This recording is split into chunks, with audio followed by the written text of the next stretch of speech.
ওকে, আমরা স্টার্ট করি। তো তোমরা তো এর আগে কয়েকটা ক্লাস মনে হয় করছো, তাই না? এটাই তো ফার্স্ট ক্লাস না মেবি। তো তোমরা যে পরীক্ষা দিচ্ছ সেই পরীক্ষার কোশ্চেন প্যাটার্ন সম্পর্কে তোমরা অলমোস্ট আগে জেনে ফেলছো আর কি। তো আমার লেকচার হলো লেকচার নাম্বার 19 আর 20, আজকের টপিক। তোমরা সিলেবাস দেখছিলা 19-20-এ কি আছে? মনে হয় সিলেবাস দেখো নাই নাকি? না, দেখা হয়নি। আচ্ছা।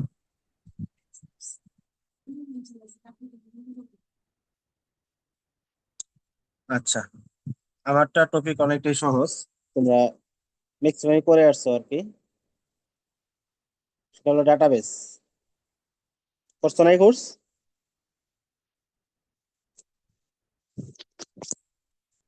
এখানে জি যারা স্যার। আসছে মোটামুটি মনে হয় সবাই করছো। এখানে সম্ভবত 51 ইনটেক আর 52 ইনটেক, তাই না? এর বাইরে কেউ আছে? থার্ড ইয়ার আর ফোর্থ ইয়ারের মেবি।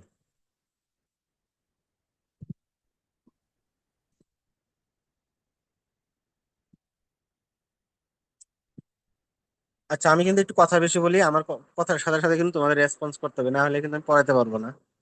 মানে আসলে ইন্টারেক্ট ঠিক আছে স্যার। না, ঠিক আছে? আচ্ছা, আমরা ডাটাবেস শুরু করি। তে আমরা তো এই কোর্স পড়েই আসছি।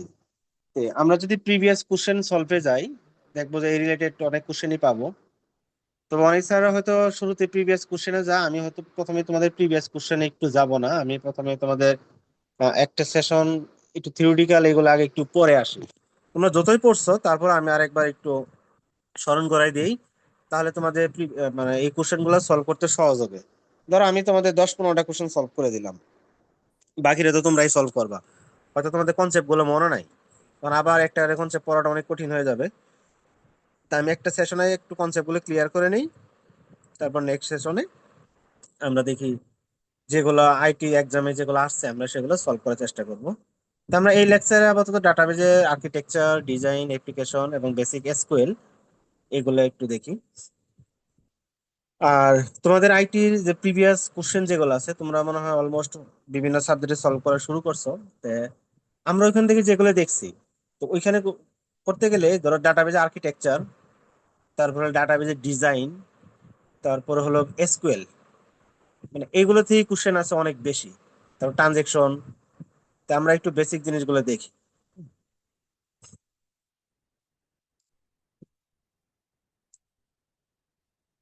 আচ্ছা, তো ফার্স্ট অফ অল আমরা যদি একদম ডেফিনেশন থেকে শুরু করি, আমরা একটু ফাস্ট যাবো কারণ এই কোর্সগুলো আমরা অলমোস্ট পড়েই আসছি। আরেকবার একটু স্মরণ করে দেওয়া।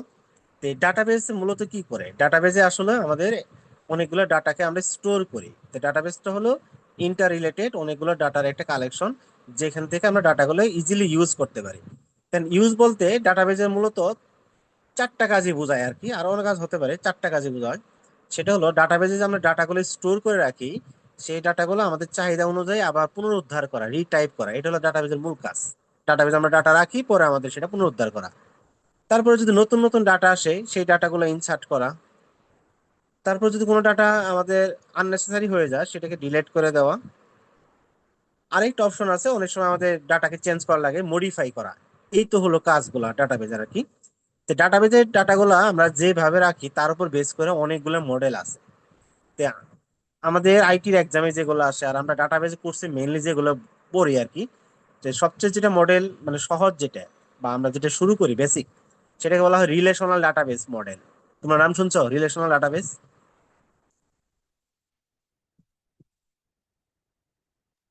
জি স্যার। পড়ছো এই কোর্স তো পাশ করে আসছো। এই জি যে স্যার, রিয়েল লাইফে করছি। আমরা যেখানেই যাই না কেন ডাটা যেভাবে রাখি, ডাটাকে আমরা টেবিল আকারে রাখি না? সব জায়গায় কিন্তু ডাটা টেবিল আকারে রাখা হয়। তুমি যদি একটা কোন একটা মানে ধরো বিআইপি কোন একটা জায়গাতে যাও, অথবা বিএপিতে আননোন কোনো পার্সনও যদি আসে, দেখো খাতা এন্ট্রি করে, ওইখানে কি প্যারাগ্রাফ আকারে লিখে লিখে এন্ট্রি করে, নাকি একটা টেবিলের মতো দেওয়া থাকে যে প্রথমে সিরিয়াল নাম্বার, ডেট, নাম, কই থেকে আসছে কই যাবে, এরকম একটা টেবিল দেওয়া থাকে না? ওই যেটা ট্রেডিশনাল ওয়ে আর কি। তো সেটাকে আমরা বলি কি রিলেশনাল ডাটাবেস। রিলেশনাল ডাটাবেসে ডাটাগুলো টেবিল আকারে জমা থাকে, হ্যাঁ। এই তো হলো মূল কাজ। ওকে। ডাটাবেজ ব্যবহার কোথায়? ডাটাবেজ সব জায়গায় ব্যবহার আছে, তুমি এমন কোনো এরিয়া খুঁজে পাবা না যে যেখানে ডাটাবেজ নাই। প্রত্যেকটা ছোট ছোট দোকানেই ডাটাবেজ আছে। ইভেন ধরো আমি পরশুদিন যখন অনেক বৃষ্টি হলো সন্ধ্যার পর, আমি আবাসিক মোড়ে একটা দোকান আশ্রয় নিচ্ছিলাম, ছোট্ট একটা দোকান। পরে দেখি যে ওই দোকানে তোমার এই যে বিড়াল পশু পাখির এগুলা খাবার বিক্রি করে, ছোট্ট একটা দোকান। দেখলাম ওনারা সবকিছু অ্যাপ্লিকেশন বেস করে ফেলছে, হাতে কলমে কিছুই নাই। সুন্দর ডাটাবেজ আছে ওনাদের, ডাটাবেজে স্টোর করা আছে কি কি প্রোডাক্ট আছে, কি কি প্রোডাক্ট সেল করতেছে সব। তার মানে এখন শপিং থেকে শুরু করে প্রত্যেকটা জায়গায় এখন কেউ আর ম্যানুয়ালি ডাটা স্টোর করে না, সব জায়গায় ডাটাবেজের ব্যবহারটা। তো এখানে এগুলা একটু স্কিপ করে, থিওরিটিক্যাল জিনিস এগুলো বেশি। তারপর এইখানে একটু জাস্ট একটা মিনিট টাইম দেয় যে ডাটাবেজের আর্কিটেকচার হলো।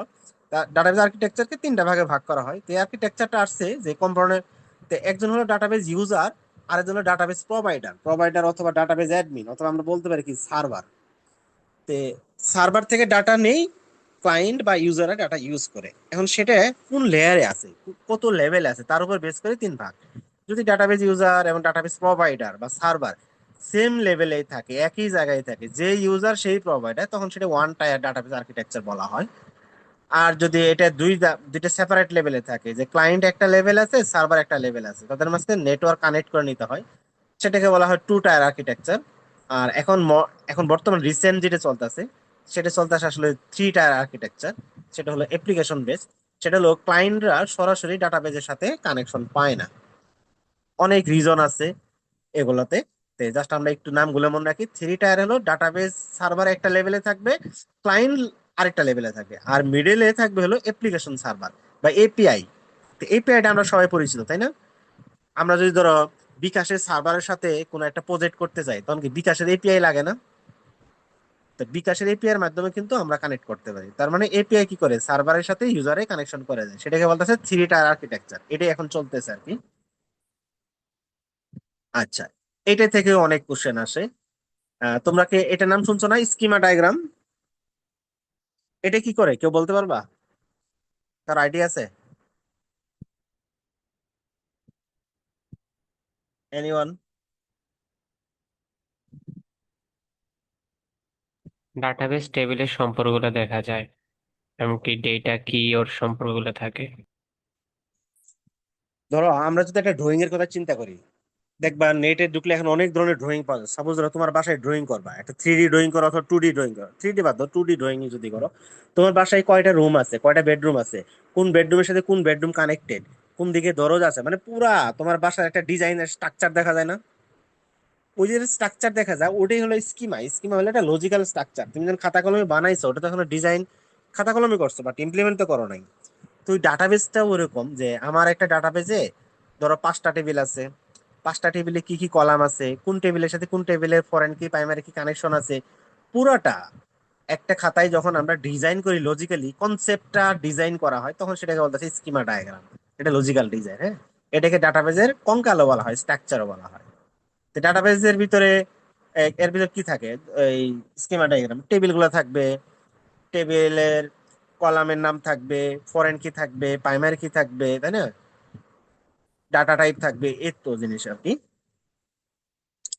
আচ্ছা, এখান থেকে জাস্ট আমি তাহলে ধরো অনেকগুলো যে কি দেখো, অনেকগুলো কিন্তু কি আছে।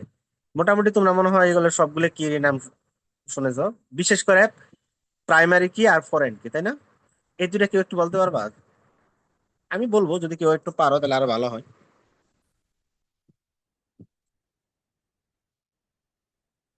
আইডিয়া আছে কারো?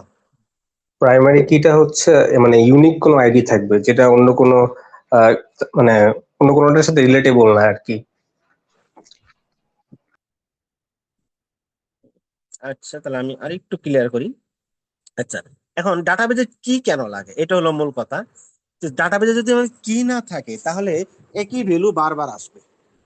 একই ভ্যালু তো ডাটাবেজ আমরা বারবার এন্ট্রি করবো না, এই কারণে তো আমরা ডাটাবেজ নিয়ে আসছি।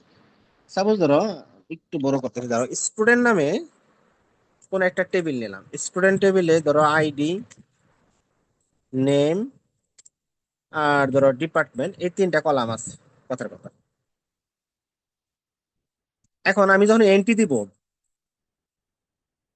ধরো নেম হয়তো সেম হতে পারে, ডিপার্টমেন্ট সেম হতে পারে, বাট একই আইডির যদি সেম আসে, তাহলে তো দেখা গেলো যে দুইটা আসলে সেম ভ্যালু, দুইটা সেম ভ্যালু তো আমি এন্ট্রি দিব না।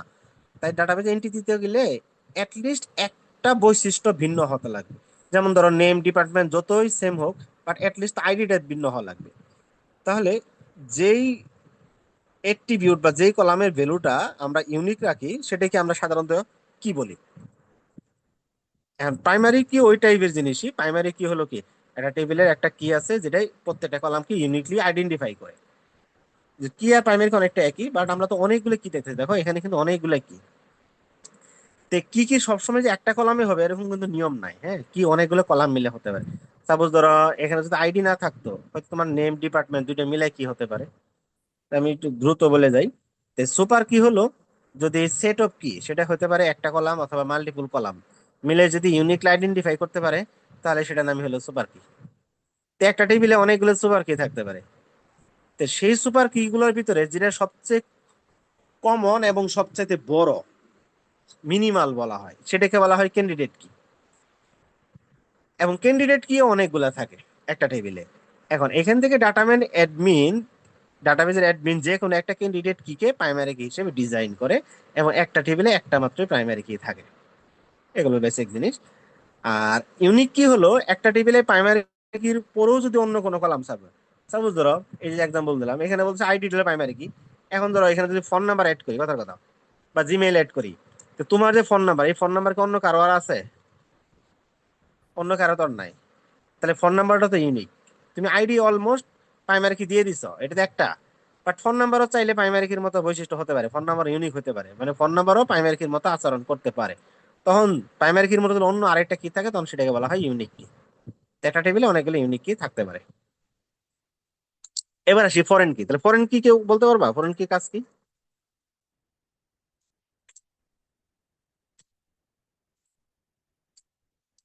কারো মনে আছে? এনিওয়ান?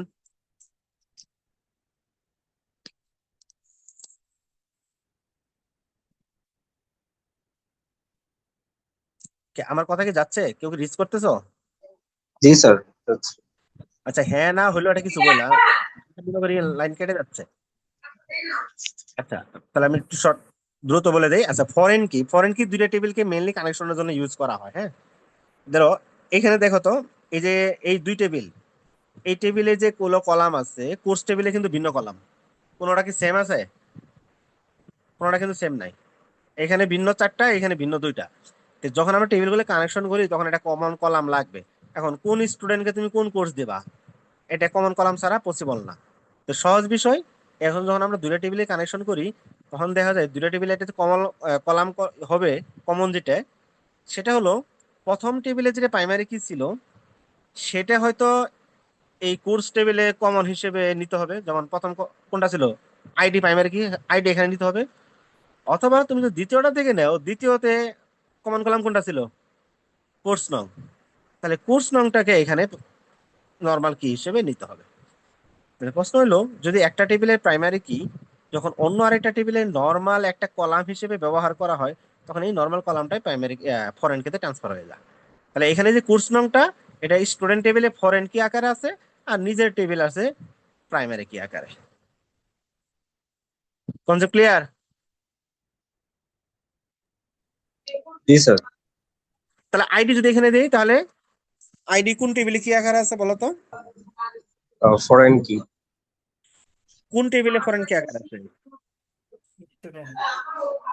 কোর্স টেবিলের। আর স্টুডেন্ট টেবিলে এটা তো প্রাইমারি কি। প্রাইমারি কি। তাহলে কি আমরা চাইলে নেম কে ফরেন কি আকারে এখানে লিখতে পারবো?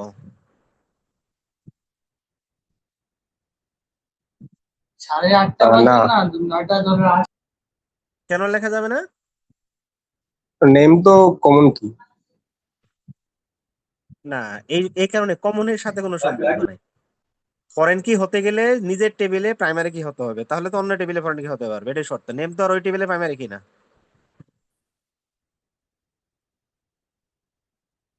ওকে, আমরা একটু ফাস্ট যাই। এই যে এখানে একটা স্কিমা ডায়াগ্রামের ডিজাইন দেওয়া আছে, তোমার নেটে সার্চ দিলে অনেকগুলা ডিজাইন পাবা। আচ্ছা, এটা থেকে প্রচুর পরিমাণে কোশ্চেন আসে। দেখো, আর ডায়াগ্রাম তোমার নাম শুনছো মনে হয়, এন্টিটি রিলেশনশিপ ডায়াগ্রাম। ও আমরা যেটা স্কিমা ডায়াগ্রাম করলাম, ওরকমই আরেকটা ডায়াগ্রাম হলো ইয়ার ডায়াগ্রাম। ইয়ার ডায়াগ্রামে আরো বেশ কিছু তথ্য থাকে, প্লাস এটা ডিসক্রিপটিভ না হয়ে এটা ভিজুয়াল বেশি হয়, মানে চিত্রের মাধ্যমে প্রকাশ করা হয় বেশি। তা আমরা একটা চিত্র দেখাবো, তাহলে বুঝতে পারবো। আর এখানে 4 ধরনের ম্যাপিং করা হয়, এই ম্যাপিংটাই ইম্পর্টেন্ট।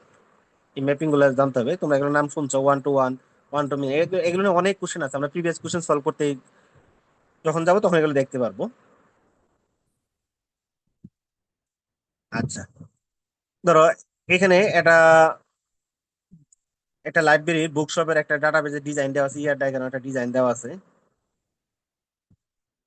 এখানে আরেকটা ডিজাইন দেওয়া আছে, আমি এই একটা ডিজাইন থেকে একটু একটু দেখাই। এটা কিন্তু একটা ইয়ার ডায়াগ্রামের ডিজাইন। দেখো এখানে কিন্তু ডিসক্রিপটিভ টাইপের কোনো কিছু নাই। ইয়ার ডায়াগ্রামে দেখবা যেগুলো যেরকম রেক্টেঙ্গেল দেওয়া আছে, যে রেক্টেঙ্গেল গুলো দেওয়া আছে সেগুলো হলো একটা টেবিল। তাহলে এখানে কয়টা টেবিল আছে বলো তো? সেমিনার একটা টেবিল, কাস্টমার একটা টেবিল, কনসাল্টিং একটা টেবিল, প্রোডাক্ট একটা টেবিল। দেখা যায় এই স্লাইড থেকে আসছে তোমাদের স্ক্রিনে? জি স্যার। আচ্ছা। আচ্ছা, তাহলে এগুলো হলো টেবিল। তাহলে টেবিলে যে কলাম গুলো থাকে সেই কলাম গুলো কি করতে হয়, এরকম 4 5 দিয়ে লিখতে হয়। তাহলে এই টেবিলে কি কি কলাম আছে? সেমিনার আইডি, ডেট, টাইম, এগুলো হলো বিভিন্ন কলাম। এই কলাম গুলো আবার বিভিন্ন প্রকারভেদ থাকে। অনেক সময় কম্পোজিট কলাম হয়, তাহলে একটা কলাম থেকে 2টা 3টা হাত বের হয়। তারপর যদি ডিরাইভ হয়, এটা ডট লাইন দেওয়া থাকে। মাল্টি ভ্যালু হলে ডাবল সার্কেল দেওয়া থাকে। এরকম কলাম গুলো 4 5 দিয়ে লেখা থাকে। তার মানে ধরো সেমিনার একটা টেবিল, আর ধরো কাস্টমার একটা টেবিল, 2টা টেবিল। এখন এই 2 টেবিলের ভিতরে যখন কানেকশন দেওয়া হয়, তখন মাঝখানে দেখো ডায়মন্ড একটা চিহ্ন দেওয়া হয়। এই ডায়মন্ড চিহ্নটা, এটা নাম হলো রিলেশনশিপ টেবিল। এই পাশে এন্টিটি টেবিল, এই পাশে একটা এন্টিটি টেবিল, মাঝখানে হলো রিলেশনশিপ টেবিল। তাহলে এই যে এখানে লেখা আছে অ্যাটেন্ডেন্ট বাই, এই টেবিলটা কি করছে? সেমিনার টেবিল আর কাস্টমার টেবিলকে কানেক্ট করে দিচ্ছে। ঠিক আছে, ওকে। এরপরে আসি, এই ইয়ার ডায়াগ্রাম থেকে আরো কি কি তথ্য পাওয়া যায়। তারপরে পাওয়া যায় ওই ম্যাপিং যে বললাম, কার সাথে কার ম্যাপিং, কার সাথে কার ম্যাপিং হবে। একটা আছে কিন্তু 1 to 1। তো কথা হলো একটা সেমিনারে, একটা একটা বলবো না, বলবো প্রতিটা আর কি, প্রতিটা সেমিনারে কত কাস্টমার অ্যাটেন্ড করবে, আবার একটা কাস্টমার কয়টা সেমিনারে অ্যাটেন্ড করবে, তোমার দুই পাশ থেকেই চিন্তাটা করতে হবে। তারপর ধরো এরকম দিলে এক্সাম্পল হয় যে প্রত্যেকটা সেমিনারে একটা করে কাস্টমার আছে, খেয়াল করো। তাহলে যখন একটা সেমিনার আয়োজন হবে, কয়টা করে কাস্টমার থাকবে? অনলি একটা করে। আর যদি একটা কাস্টমারের একটা মাত্রই সেমিনার থাকে, তাহলে দুই পাশে কি এক এক পড়ে গেল না? তখন এই সম্পর্কের নাম হবে 1 to 1। আচ্ছা, এই কাস্টমার এটা বাদ দিয়ে, এখানে লাগানো তো যাচ্ছে না, সময় লাগবে, আমি এমনি নর্মাল এক্সাম্পল দিই। ধরো তোমরা স্টুডেন্ট আর হলো কোর্স, একটু খেয়াল করো। ধরো প্রতিটা স্টুডেন্টে একটা করে কোর্স নিতে পারবে, তাহলে কোর্সের পাশে কত হলো? 1। আবার একটা কোর্স একটা স্টুডেন্টকে দেওয়া লাগবে, তাহলে স্টুডেন্টের পাশে কত হলো? 1। তখন এটাকে বলা হয় 1 to 1 রিলেশনশিপ। এই যে তোমরা যখন কোর্স নাও, তোমরা একজন স্টুডেন্ট কি একটা মাত্রই কোর্সই নাও? সফটওয়্যার কি একটা অ্যাসাইন করা আছে তোমাদের জন্য? না, না, অনেকগুলো। Multiple, multiple. তার মানে তুমি কতগুলো কোর্স নিতে পারো? প্রতিটা স্টুডেন্ট অনেকগুলো কোর্স নিতে পারে। তাহলে কোর্সের পাশে আছে তাহলে কি অনেক, মেনি। আবার উল্টা করে, কোর্সে একটা করে, প্রতিটা কোর্সে কতজন স্টুডেন্ট অ্যাসাইন করে? একটা করে অ্যাসাইন করে? তাদের ইউনিভার্সিটি চলবেই না, হ্যাঁ, অনেক স্টুডেন্ট থাকে। অনেক স্টুডেন্ট থাকে। তাহলে এখানে রিলেশনটা কেমন হলো? দুই পাশেই মেনি মেনি। মেন। স্টুডেন্টে অনেকগুলো কোর্স, আর প্রতি কোর্সে অনেক স্টুডেন্ট। এইভাবেই ডাটাবেসে ডিজাইন করা আছে দেখেই কিন্তু আমরা অনেকগুলো কোর্স নিতে পারি। তুমি যদি আর ব্যাংকে যাও, একটা অ্যাকাউন্টের এগেনস্টে কয়টা কাস্টমার থাকে? একটা নতুন একটা অ্যাকাউন্ট নাম যদি আসে, সেটা এগেনস্টে কয়টা কাস্টমার থাকে? একজনই না? একজনের এক। আবার একজন কাস্টমারের কতগুলো অ্যাকাউন্ট থাকে? একটাই থাকতে হবে এমন কোনো নিয়ম আছে? অনেকগুলা থাকতে পারে। অনেকগুলো থাকতে পারে। তাহলে ওখানে হলো অ্যাকাউন্টস হলো কি মেনি, আর কাস্টমারের পাশে হলো কি 1। সেম ভাবে তোমার যদি ফোন নাম্বার চিন্তা করো, একটা ফোন নাম্বারের মালিক কয়জন, বায়োমেট্রিক কয়জন করে? একজনই, একজন। 1। আবার একটা কাস্টমার কয়টা বায়োমেট্রিক করতে পারে? অনেকগুলা। অনেকগুলা, তখন কিন্তু 1 to many। তাহলে এই যে রিয়েল লাইফে যেরকম 4টা সম্পর্ক, 1 to 1 বা 1 to many, many to one, many two many, এই তো 4টা। যখন রিয়েলি আমরা ডাটাবেজ, তিনটে রিলেশন বলতে পারি না? হ্যাঁ হ্যাঁ, রিলেশন তিনটা মানে ওয়ান টু মেনি বা মেনি টু ওয়ান, ঘুরে ফিরে ওয়ান টু মেনি তো। না না না না, ওই যে বললা যে 1 2 মিনিট, ওয়ান কার পাশে, কথার কথা, তুমি যখন ওই যে কিছুক্ষণ আগে বললাম না একটা সিমের এগেনস্টে বায়োমেট্রিক একজন, আমি যে টেবিলটাকে আগে কল্পনা করব সেই। টেবিল আগের পরে লিখতে হবে, তখন টেবিল আগের পরের মতো অনেক সময় ইয়ে হয়ে যায়, তখন তো টেবিল আগে পরে, আমরা তো সবসময় বাম পাশ থেকে শুরু করা হয় তো, এই জন্য ওই দুটো একই জিনিস, তুমি জাস্ট টেবিল আগে পরে লিখলে হয়ে যেতেছে, কিন্তু কেয়ার থাকতে হবে কাকে ওয়ান করতেছি কাকে মেনি করতেছি, যদি ওটা কোনো কারণে ডিজাইনটা উল্টা হয়ে যায়, তখন দেখা যাবে তুমি বায়োমেট্রিক করতে গেলে তুমি একটা সিম বায়োমেট্রিক করতে পারবে আর অনেকগুলো করা যাবে না, আবার একটা সিম অনেকজনে বায়োমেট্রিক করে ফেলছে, বুঝতে পারছো, এরকম অবস্থা হয়ে যাবে তখন। তো এগুলো থেকে প্রচুর পরিমাণে কোশ্চেন আসে। আচ্ছা, এবার আমরা একটু যাই বেসিক এসকিউএল এর দিকে একটু ফোকাস করি। এটাতে একটু সময় বেশি নেবো, এখান থেকে প্রায় তোমাদের যতগুলো কোশ্চেন আসে 50% কোশ্চেনই এই এসকিউএল রিলেটেড আসে। আচ্ছা, আমরা এসকিউএল এর একদম বেসিকে যাব। আহ প্রথমে আমরা এসকিউএল ল্যাঙ্গুয়েজ গুলোকে দুইটা ভাগে ভাগ করব।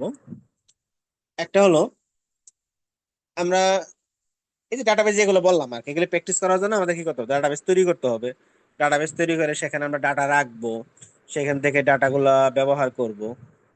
ব্যবহার বলতে ওই যে এক্সট্রাক্ট করা বা রিটাইপ করা, আপডেট করা, ডিলিট করা, এই তো কাজগুলো আর কি।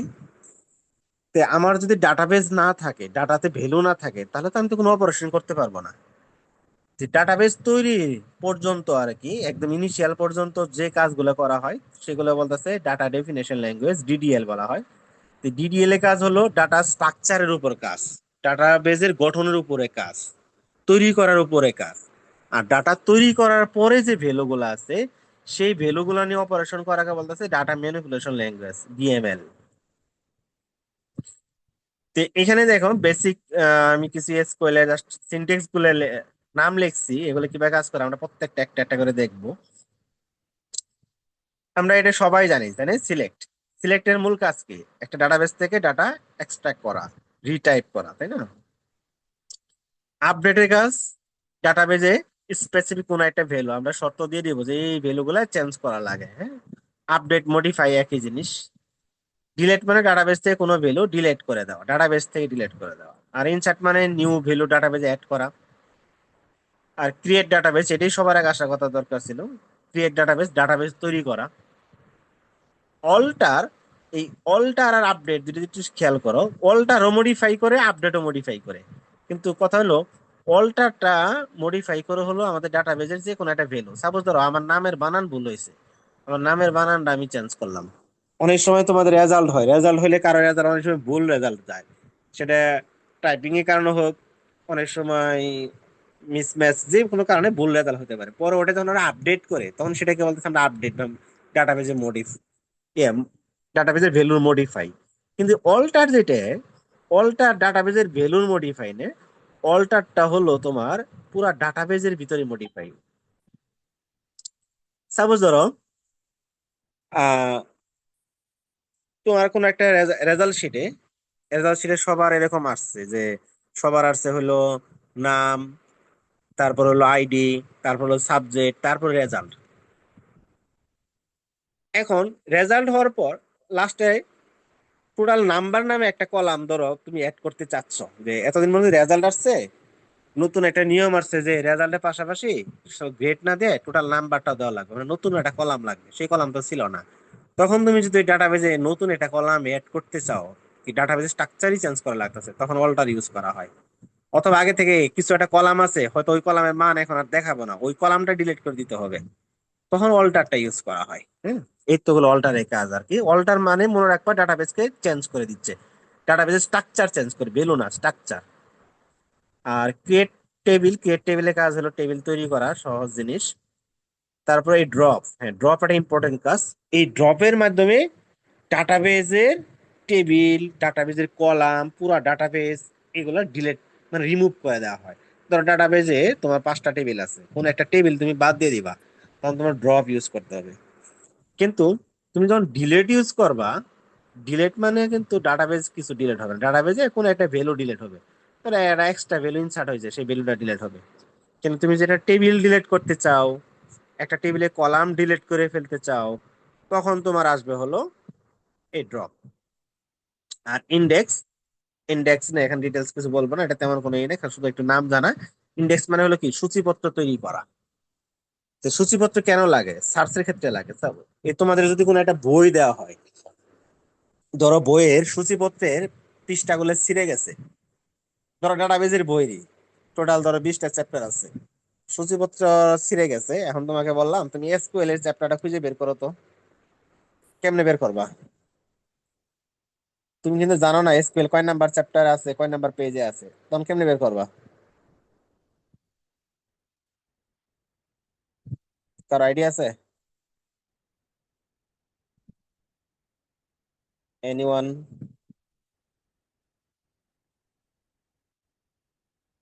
আরে হ্যাঁ না কিছু একটা বলো ভাই, না বললে এবার তো আমি স্যার কোয়েরি চালিয়ে না স্যার, মনে নেই। ওই কোন একটা ভ্যালু। এটা তো বইয়ের কোনো পড়া না তোমাদের, এমনি জাস্ট এটা বলছি। ধরো তোমার একটা বই, বইয়ের সূচিপত্র নাই, ওই বইয়ের কোনো একটা চ্যাপ্টার বের করতে বললাম, কেমনে বের করবা?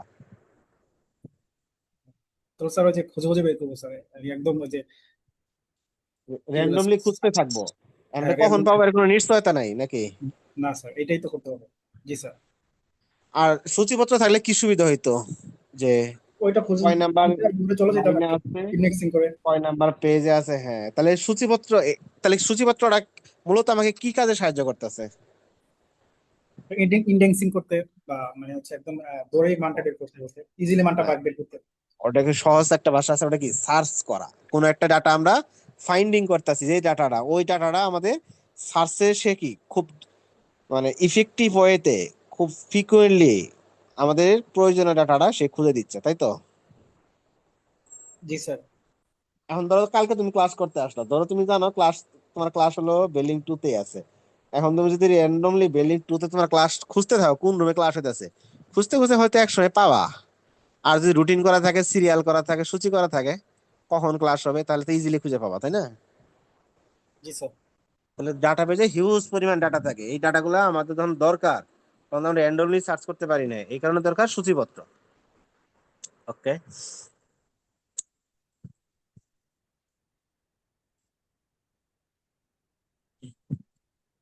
এই যে এখানে একটা বড় একটা বের করছি, এরকম জিনিস তোমরা দেখছো না, অনেক কিছু একবারে একসাথে দিছি। কেউ বলতে পারবা এটা কি করবে? নাম থেকে তো বোঝা যাচ্ছে। এই কমান্ডটায় যে যেটা বোল্ড করা আছে, এটা হলো মূল কমান্ড। তাহলে এই কমান্ড কি বানাবে? একটা টেবিল তৈরি করো, ইনস্ট্রাক্টর। টেবিল বানাবে। সেই টেবিলের নাম কি হবে? ইনস্ট্রাক্টর। ইনস্ট্রাক্টর। আমরা যেই নামই দিব ওই নামই নিবে। এগুলো কিন্তু অনেক এমসিকিউ কোশ্চেন আসে, এগুলো বেসিক জানতে হবে। এখানে আমি পুরোটা আমি একবারে দিয়ে দিছি। তাহলে এই টেবিলে কলাম কি কি আছে? Sir ID, name, department name, salary, ID, email. Name, department, salary, email, S. আর এই যে নিচে যে লাস্টে যে তিনটা আছে, এই তিনটা কিন্তু কোনো কলামের নাম না। এই তিনটা কিন্তু কোনো কলামের নাম না। এই তিনটাকে লাস্টে এগুলো বলা হয় তোমার ইন্টিগ্রিটি, কনস্ট্যান্ট। হ্যাঁ, ইন্টিগ্রিটি কনস্ট্যান্ট। হ্যাঁ, ইন্টিগ্রিটি কনস্ট্যান্ট বলা হয়, মানে এগুলা চেঞ্জ করা যাবে না আর কি, আগের থেকে শর্ত জুড়ে দেওয়া হয়েছে। যেগুলো বোল্ড করা সবগুলোই কনস্ট্যান্ট বলা হয়, শর্ত। মানে যখন আমরা টেবিলটা বানাইছি তখন ধরো শর্ত দিয়ে দিছি, আইডির মানটা কেমন হবে, ইন্টিজার টাইপের হবে, এবং বলে দিছি অটো ইনক্রিমেন্ট। তাহলে তার মানে প্রথম যে ইন্টিটি হবে সেটার মান 1, তারপরে আর 2, তারপরে 3। তুমি চাইলেও এখানে পাশাপাশি দুইটা 2 দিতে পারবে না। তারপরে নেমটা কেমন হবে? বার্চার। বার্সার মানে কি কেউ জানো? স্ট্রিং ভেরিয়েবল দুটাই হতে স্ট্রিং। পারে। স্ট্রিং, কিন্তু সেটা CHR হওয়ার কথা, সামনে BAR লেখছে কেন, বার্সার কেন লেখছে? স্যার এটা ভুলে গেছি। এটা হলো ভেরিয়েবল। ধরো তুমি যদি খালি CHAR দিতা, স্ট্রিং দিতা, তাহলে তোমার নাম লেখার জন্য 20টা ক্যারেক্টার অ্যাসাইন করা হয়। এবার যখন তুমি বার্সার দিছো, এবারও তোমার 20টা ক্যারেক্টার দিছে, কিন্তু পার্থক্যটা হলো, ধরো আমার নামে যদি আমি লিখি, আমার নাম তো হলো আলী, আমার কয়টা ক্যারেক্টার লাগছে? তিনটা স্যার। 3টা। আর এখানে আমার জন্য অ্যাসাইন করছে কয়টা? 20টা। জি স্যার। তাহলে বাকি বাকি 17টা ক্যারেক্টার কিন্তু আনইউজ, আমি ইউজ করি নাই, এটা অন্য কেউ ইউজ করতে পারবে না, যেটা আমাকে দিয়ে দিছে। আর যখন আমি ভেরিয়েবল ক্যারেক্টার দিব, তখন আমার যেই কটা, দরকার ওই কটাই দিবে। আমি যখন আলী লিখবো তখন আমার 3টা ক্যারেক্টারে দিবে। আর এই 20 যে দিছে 20টা হলো আমার লিমিট, আমি সর্বোচ্চ 20টা ইউজ করতে পারবো। তাহলে ইফেক্টিভ কোনটা? বার্সার ইউজ করাটা ইফেক্টিভ না? মেমোরি গুলো নষ্ট হচ্ছে না। আচ্ছা দ্রুত যাই, বাকিগুলো তো অনেকগুলো বার্সার দেওয়া আছে। আর আরেকটা ইন্ডিকেটর দেওয়া আছে কি, নট নাল। তাহলে নেমের ভ্যালু কখনো ফাঁকা রাখা যাবে না, ইনপুট দিতেই হবে। তাহলে দেখো এগুলো শর্ত জুড়ে দেওয়া আছে, এই শর্তগুলোকে কনস্ট্রেইন বলে। তারপর ডিপার্টমেন্ট নেম, তারপর স্যালারি, স্যালারি কথা বলা আছে। টোটাল কত ডিজিটের স্যালারি হওয়া লাগবে? 8 ডিজিটের স্যালারি হওয়া লাগবে। এবং দশমিকের পরে থাকবে 2 ঘর, তার মানে দশমিকের আগে থাকবে কয় ঘর? 6 ঘর, মানে লাখ টাকা স্যালারি আর কি। তোমরা যদি ইনশাল্লাহ আইটি এক্সাম পাস করে বাইরে চলে যাও, লাখ টাকা স্যালারি তো শুরুতেই পেয়ে যাবা। এই যে ইমেইল, ইমেইলটা কি কি বলা আছে পাশে দেখো তো, কি কনস্ট্যান্ট দেওয়া আছে? Unique unique. দেওয়া আছে। এটার মানে কি, একই ইমেল আইডি বারবার দেওয়া যাবে না, মানে প্রাইমারি কি যেমন ইমেল আইডি দাও ঠিক তেমন হবে। আর এই পাশে দেখো বেশ কিছু কনস্ট্যান্ট, এগুলো তোমরা ইউজ করো নাই, সাধারণ ক্লাসে ছাড়া তো করায় না, জাস্ট এই কারণে আমি এখানে অ্যাড করে দিছি, আইটি এক্সামে এগুলো অনেক সময় থাকে। এজের উপর একটা কনস্ট্যান্ট লাগাইছি, এজটা ইন্টিজার টাইপের, এবং ডিফল্ট ভ্যালু দিয়ে দিছি হলো 26। তুমি যদি কোনো কারণে এজের ভ্যালু ইনপুট দিতে ভুলে যাও, ওই ঘরটা ফাঁকা থাকবে না, বাই ডিফল্ট সেটা 26 নিয়ে নিবে। তারপরে যখন তুমি ইনপুট দিবা, এজের উপর আরেকটা শর্ত দেওয়া আছে, এজের ভ্যালুটা অবশ্যই 25 বড় হতে হবে। কেউ যদি 24 ইনপুট দাও, 24 নিবেই না, 25 বড় হওয়া লাগবে। তারপরে বলে দিছি আইডিটা প্রাইমারি কি হবে। আর এখানে ডিপার্টমেন্ট নেমটা হবে ফরেন কি, যেটা অন্য কোনো একটা টেবিল থেকে আসছে। তো একটা টেবিল তৈরি করতে এরকম অনেক জিনিসপত্র গুলো লাগে, যেগুলো একটা স্পেলে আমি তোমাদের দিয়ে দিচ্ছি। ওকে, এটা ছিল আমার প্রথম বেসিক টুকু। এবার সেকেন্ডটা একটু শুরু করি।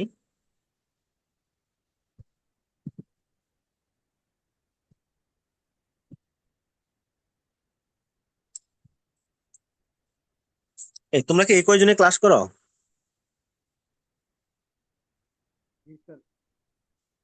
নাকি আরো আরো আছে? এক দুজন বেশি কম হয়। মানে আমার ক্লাসে একটু কম নাকি? না না, এমনই। না এখন যদি বোরিং লাগে তাহলে তো সমস্যা আবার কি। আর তোমাদের তো আমি ফেজও চিনতেছি না, তোমরা আমারে চিনো কিনা, আমি তোমাদের চিনি কিনা। জি স্যার, আমরা আপনাকে চিনি স্যার। 2-4 জন মনে হয় চিনো আমাকে নাকি?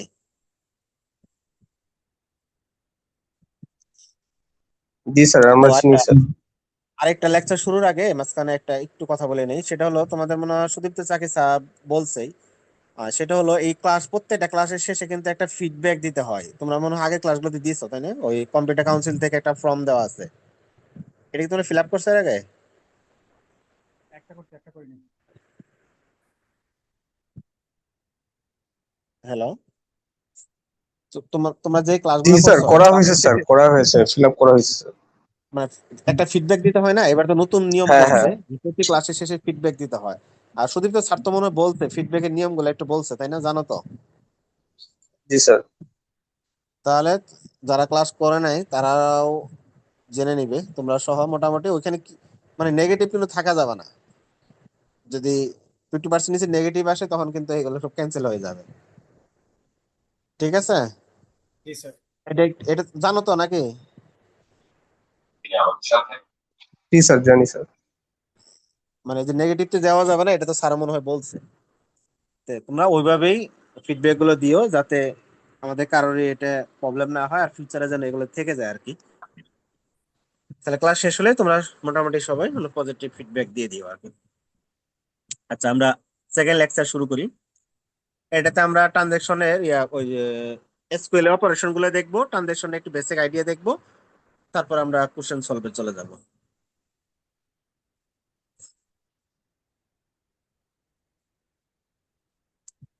ওকে, আমি এবারে বলতেছি এসকিউএল থেকে তোমাদের সবচেয়ে বেশি কোশ্চেন আসে, এই কারণে এসকিউএল এর উপরে ফোকাসটা একটু বেশি।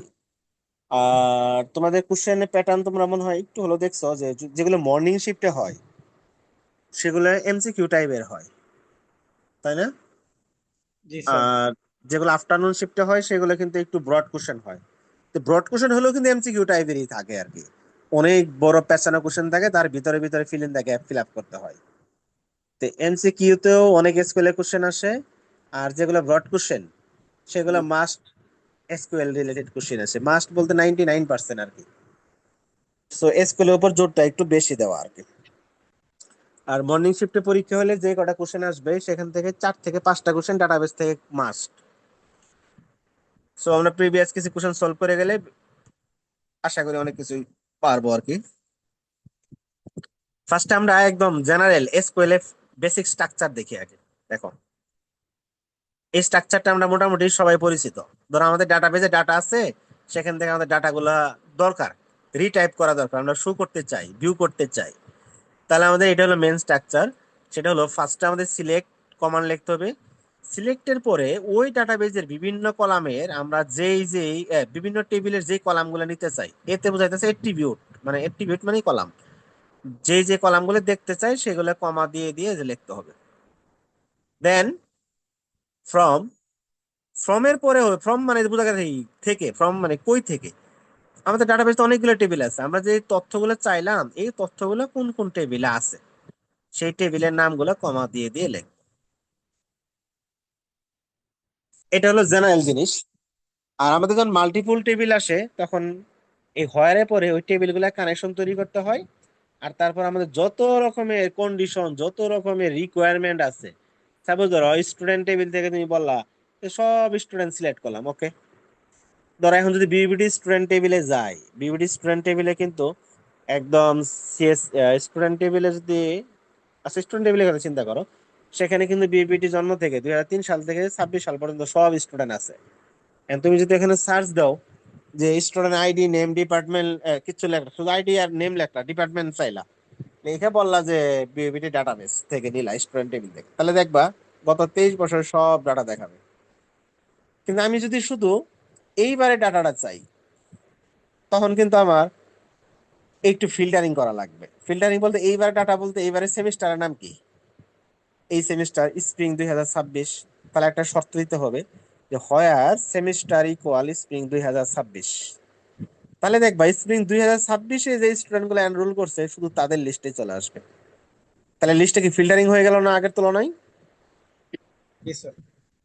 আমি যদি আরো ফিল্টারিং করতে চাই, স্প্রিং 2026 তো অনেক স্টুডেন্টই আছে, আমি চাচ্ছি শুধু সিএসসি টা, তখন এখানে আরেকটা হয় পর আরেকটা শর্ত, এন্ড ডিপার্টমেন্ট ইকুয়াল সিএসসি, তখন কিন্তু আরো একটু ফিল্টার হয়ে গেল। এরপর যদি আমি আরো ফিল্টার চাই, যদি বলে দেই যে ডিপার্টমেন্ট ইকুয়াল সিএসসি, তারপরে যারা ইনটেক বলে দিলাম, ইনটেক ইকুয়াল ধরো 52, তাহলে কিন্তু 52 সহ চলে আসবে। ইভেন যদি সাবজেক্টের নাম উল্লেখ করে দিতে তাহলে দেখবো সাবজেক্টের নামও চলে আসবে। তারপর যদি বলে যে সবার না, যাদের সিজিপিএ 3.5 এর নিচে, তখন দেখবা নিচের গুলো চলে আসছে। তার মানে ডাটাবেজে তো সব ডাটাই আছে, আমার কোন ডাটাগুলো দরকার এই ফিল্টারিংটা করার জন্য হয়ারের পরে যে পিজি লেখছি, পিডি মানে পিডিকেট, আমার যত রকমের শর্ত আছে সব ওর পরে বসবে। আর সিলেক্টে পরে তেমন কোনো কাজ নাই। সিলেক্টে পরে হলো তুমি কেমন দেখতে চাও, কার কার আইডি নেম ডিপার্টমেন্ট দেখতে চাও না কি দেখতে চাও সেগুলা। তো এখানে হালকা হিন্টস দিয়ে দিছি, এগুলো তোমরা সবাই জানো। তো কন্ডিশনের ভিতরে বেশ কিছু জিনিসপত্র লিখে দিছি যেগুলো তো সাধারণত আমরা ইউজ করি। ইকুয়াল মানে আইডির সাথে ম্যাচ করা, ডিপার্টমেন্টের সাথে ম্যাচ করা। Not equal, greater than, less than, not less than. তারপরে in, not in, between, order বা এই লাইক অপারেটর। আমরা ইনের ব্যবহারটা খুবই কম করি। ইনটা হলো সাপোজ ধরো তোমাকে বললাম যে যে স্টুডেন্টরা এইবার ধরো database course, data communication course, AI, artificial intelligence, তার ম্যাথমেটিক্স, এরকম ধরো 5টা কোর্সের নাম বললাম, যারা যারা এই 5টা কোর্সের রেজিস্ট্রেশন করছে তাদের আইডি গুলো দাও। তাহলে আমরা শর্ততে কি লিখবো, যদি শুধু ডাটাবেস কোর্স লিখে তাহলে কি আসবে? তাহলে শুধু ডাটাবেসের আসবে। আমি চাইছি কটা কোর্স, 5টা কোর্সের নাম বলছি, তাহলে আমাদের শর্তে কিন্তু লিখতে হবে কোর্স ইকুয়াল ডাটাবেস, এবং কোর্স ইকুয়াল আবার লিখতে হবে অন্য একটা ডাটা সাবজেক্টের নাম কোর্স ইকুয়াল। তার মানে 5টা সাবজেক্টের কথা বলছি, তাহলে কয়বার শর্ত লাগা লাগবে, কোর্স চেক করতে হবে কতবার? 5 বার। শুনতেছো? জি স্যার। স্যার এটা জি কি এন্ড আর অপারেটর করবো নাকি অর? ওই এন্ড করে করে করতে হবে, কারণ তোমার সবগুলো কোর্সে যারা রেজিস্ট্রেশন করছে শুধু তাদের। আর তুমি যদি অর দাও তখন তবে হয় ডাটাবেজে করছে, অন্যটা না করলে হবে। আমি চাইতেছি যে এই 5টা কোর্সে যারা যারা রেজিস্ট্রেশন করছে, তখন এই 5টা এন্ড দিয়ে দিয়ে 5টা শর্ত লিখতে হবে। ওই ক্ষেত্রে আমরা সুইচ করে কি করতেছি, অর দিতে পারি, সরি ইন ইন ইউজ করি। ইনের ক্ষেত্রে আমরা কি করব, খালি লিখবো যে কোর্স টাইটেল অথবা কোর্স কোড ইন। ইন লেখা একটা ব্র্যাকেটের ভিতরে সাবজেক্টে 5টা নাম দিয়ে দিব। তো ওই 5টার সাথে যাদের যাদের মিলবে তারাই। তাহলে কি সুবিধা না? আবার ধরো তোমাদের সেকশনে, ধরো কোন একটা সেকশনে ধরো 40 জন স্টুডেন্ট, আমি এখান থেকে 20 জন স্টুডেন্ট আইডি দেখতে চাচ্ছি, 20 জন স্টুডেন্টের মান দেখতে চাচ্ছি। তো এটা যদি সিরিয়ালি হতো যে 1 থেকে 20 বা 10 থেকে 30, তাহলে তো আমরা বিটুইন ইউজ করতে পারবো। ওখানে জাস্ট বলে দেবো আইডি, আহ ধরো বললাম 10 থেকে 30, আইডি 10 বিটুইন 30, এটা বলে দিলাম, তাহলে পুরাটাই আসবে। কিন্তু ধরো ভাঙ্গা ভাঙ্গা আইডি 1, আইডি 5, 6, 7, আবার 11, 12, 13, এখন বিচ্ছিন্ন বিচ্ছিন্ন 20টা আইডি তথ্য তোমার লাগবে। তখন তুমি যদি ম্যানুয়ালি করতে চাও নর্মালি, তখন তাহলে প্রতি আইডি চেক দিয়ে 1 টাকা শর্ত, প্রতি আইডির জন্য শর্ত, তাহলে 20টা আইডির জন্য কিন্তু তোমার 20 বার শর্ত লিখতে হবে। তাছাড়া পসিবল না। ওই ক্ষেত্রে আমরা করবো কি, এন ইউজ করবো, ইন ইউজ করবো। আমরা খালি লিখে দিব আইডি ইন। আইডি ইন লিখে ব্র্যাকেটের ভিতরে ওই 20টা আইডি দিয়ে দেবো, তাহলে ওই 20টার সাথে যারটা মিলবে তারটাই চলে আসবে। ইনের ব্যবহার কি ক্লিয়ার? তাহলে নট ইনে কি কাজ করবে?